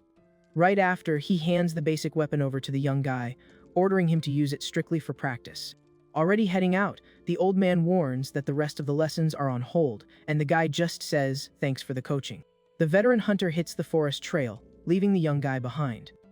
As he dark ice, cold expression takes over the hooded man's face. In his head, he remembers that a few days ago he went down to the human village to tip off the local leader about where the monster cave was. Armed with that VIP intel, the village boss sent his own son to travel to a nearby spot to call for backup. The kid's trip was aimed at a guild located in the city, where all the carriages usually stop. Even though it's a small outpost, the veteran knows the commanders move fast to round up solid warriors for the job. Gus calculates the cavalry will hit the area in a couple of days, but refuses to drop his guard, knowing those beasts move insanely fast. Looking at the blackbirds chilling on the branches, he figures the flying animals the kid saw were just circling over dead bodies. From his old scouting runs, the master already knew there was a group of survivors hiding out near that zone. He figures that a solo woman walking through the woods was the absolute perfect bait to draw the attention of those killer beasts. Knowing the horrifying nature of those monsters, he predicts this threat is going to explode soon and absolute destruction will hit the human village. Locked in on his own scheme, the veteran promises himself that causing a massive death toll is totally necessary to achieve a bigger goal. The image of Jo-won running frantically through the forest pops into his head, betting everything that the young guy is going to survive. Standing with his back turned, the hunter calculates that even if the newbie's wife gets taken out in this upcoming raid, things will sort themselves out. He agrees that the loss will shatter the guy's heart at first, but believes that as long as the MC stays breathing, he can always just build another family. Back inside his hideout, Gus stares at his rusty old weapons, feeling like his luck finally turned around at the very end of his life. For a guy who spent his entire life grinding as a hunter, getting the chance to face his final mission is the ultimate reward. The old man grabs his massive, beat-up sword, pulling the weapon off the rack with heavy conviction. Holding the giant weapon in the middle of his house, his chest fills with joy, guaranteeing there is no greater happiness than this. During the freezing night, the young woman cracks open the wooden door and steps out huddled up trying to stay warm. She spots her husband's silhouette working near the basic fence lit up by the moonlight. Walking slowly across the dark yard, Lizzie calls out to the hero by his name. Seeing his wife, Jo-won looks worried and instantly asks why she came outside in this freezing cold. In a super sweet way, the woman hands him a plate of hot food telling him to eat up, leaving the young guy super emotional over the flex. He thanks her for the love and tells her to head back inside, but the wife insists on staying with him until he finishes eating. The hero just stares at her without saying a word, feeling his heart melt at that level of dedication. Sitting by the fire in the yard, the MC praises the meal, saying everything tastes absolutely incredible. Super stoked by the compliment, Lizzie swears it was no trouble at all and shows how happy she is that he liked it. The guy keeps his loving eyes on his wife, soaking in that peaceful moment. Unable to hold back, Jo-won wraps his wife in a super protective back hug while she holds the plate. Leaning his face against hers, he says he's incredibly grateful for everything, but the young woman rests her face on him, sending the thanks right back. The two just stay cuddled up right there in the dark, warmed up by the fire and the massive love they have for each other. The very next morning, the couple washes clothes together by the river, with the hero offering handle the grind by himself, but the young woman insists they'll knock it out way faster if they tag team it. Wringing out a huge, soaking wet piece of cloth, Jo-won flexes hard and jokes in his head that all this manual labor really makes him miss electric washing machines. Staring at the packed bucket, the young guy thinks about the brutal chore of leaving clothes to soak in the mix all night, just to wash and hang them up in the morning. He watches his wife smashing the clothes in the water with crazy energy, feeling bad that she had to solo this heavy grind up until now. Right then, little Dorothy comes running free along the riverbank screaming for both of them at the top of her lungs. The girl holds up the little animal, pointing at her dad, demanding he use his healing magic again, and the guy realizes he totally forgot about that detail. His attention shifts to a horn-shaped item sitting in the basket, and the kid proudly explains that her mom crafted it yesterday. Giving the girl a sweet head rub, Jo-won agrees that the toy looks super cute, making the kid absolutely thrilled. Right after, he slowly reaches out his arm to check the animal out closely. The second his hands touch the beast's horn, a faint light starts glowing from the animal, completely surprising the young guy. The light wraps around the top of the little animal, leaving the dad of the house completely shook by the random magical reaction. But the light vanishes quick, and the hero complains that the veteran didn't mention absolutely anything about this. In his head, he tries to pull up the convo he had with the professor during target practice yesterday. Trying to decode the words the old man used, he remembers the explanation that beasts with horns on their ears are a totally different breed. Holding the creature in the air, the young guy remembers the animal is part of a magical species that lives deep in the forests. The master had claimed that even though the forest monsters are dangerous, taming them when they are babies is super chill and actually common among the locals. Kneeling next to the girl, the dad stares at the little pet, looking deep in thought, wondering why the creature's glow was never brought up in class and doubting if they hunted a totally different type of beast. Holding the tiny beast, Jo-won rubs the horn and asks why the thing is glowing, praying that the monster isn't actually a threat. The little pet lets out a really weird high-pitched noise, while the guy thinks he would never let anything threaten Lizzie and Dorothy. Right then, he lifts the pet near his face asking if the creature can understand anything at all, but quickly realizes the weird beast has zero clue what he's talking about. Dropping creatures back in the basket, the hero decides he's going to grill veteran Gus about this the next time they link up, while the girl energetically demands he pick names for the pets. The little girl points at the basket, insisting the names have to be super pretty, just like hers. With his hand on his face, the dad thinks for a second and decides it's a great idea to use matching names, since the girl is named Dorothy. Looking at the real animal, he decides to name the pet Oz. And for the fake toy, he goes with the name Toto. Holding the wooden basket, the girl is absolutely blown away by the choices and says all three names with insane joy. The kid jumps around the grass celebrating her two new mascots, making the young guy super happy with her reaction. Radiating total joy, Dorothy lets out a super sweet and contagious laugh. Miles away from the mountains, the vibe in the human village is pure panic, with the locals freaking out over rumors that the green monsters are about to raid the place. They say that's exactly why the leader's son traveled to get backup, recalling the ancient legends that these monsters slaughter everyone and only keep the women alive. Absolutely terrified, one of the guys suggests they ditch the village immediately, confessing he literally can't sleep at night anymore. Close by, a worker complains about having to clean a junk carriage nobody uses, while his coworker tells him to shut his mouth. The guy insists the cleanup should be a team effort, warning that the vehicle is going to be their only escape route if the monsters actually invade the area. Having zero patience, his partner calls him an idiot and explains that if the village boss uses his own ride to run away, everyone will notice and judge him for being a coward. The leader's wife sneaks up, ordering the guy to stop whining and commanding him to stash food in the carriage when nobody's watching. Turning her back, the woman grumbles that absolutely nothing right and complains that the meetup with the informant didn't go as planned at all. The region's boss shows up raging, complaining that the buyer only cared about the mage's power level since healers like that are insanely rare to find.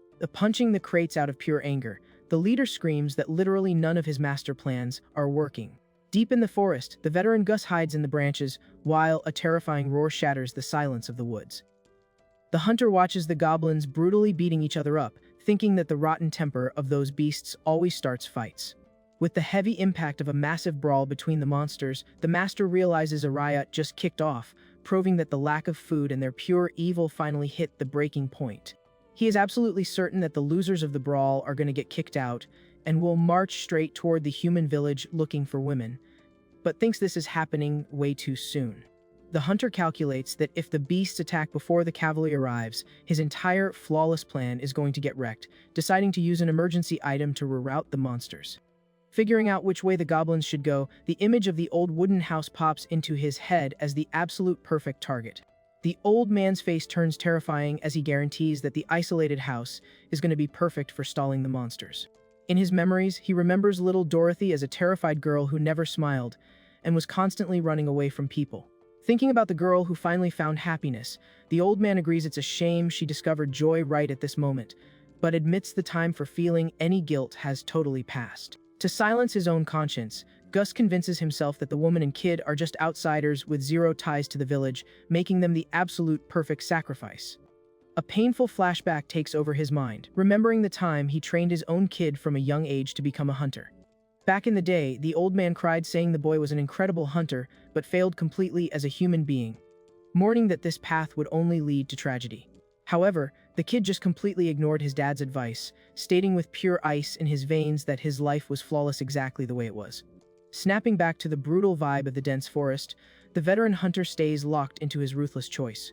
Flashing a psycho smile, he confesses he has a goal to reach even if it costs him his own life, claiming that feeling this final rush is his true happiness. The old man is 100% sure Jo-won is going to master all his techniques, trusting that his training will morph the student into the perfect hunter his own son could never be. Checking the scene out, the old man notices the banished monster squad has already started marching straight toward the human village.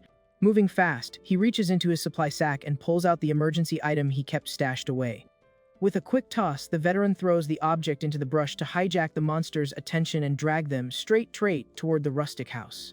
Way far away from that danger, a regular rabbit hops chill through the grass, totally clueless to the threat rolling in. Jo-won walks dead silent, flexing the stealth walking skills he picked up over the last few days. Without making a single sound, the guy drops into position and aims at the target, totally locked in on the daily hunt. Wiping down his knife after finishing the job, he thinks about how his fear totally vanished, and the disgust he felt taking out animals is completely gone. Walking back down the trail, the MC sighs, realizing he totally got used to this brutal reality without even noticing the shift in himself. Suddenly, the young hero's hike gets interrupted, drawn by something sketchy in the forest. He turns his head, looking at an unknown zone of the woods, curious because he's never set foot in that part of the mountains. Scanning the area from afar, the young guy checks the vibe and realizes he still has plenty of free time before he actually needs to head home. Deciding to play detective, the guy's legs pivot instantly, completely ditching the normal route. Stashing his weapon on his back, Jo-won decides to use the detour to set up some fresh traps along the way, completely blind to the fact that he's walking straight into the most dangerous spot on the entire mountain.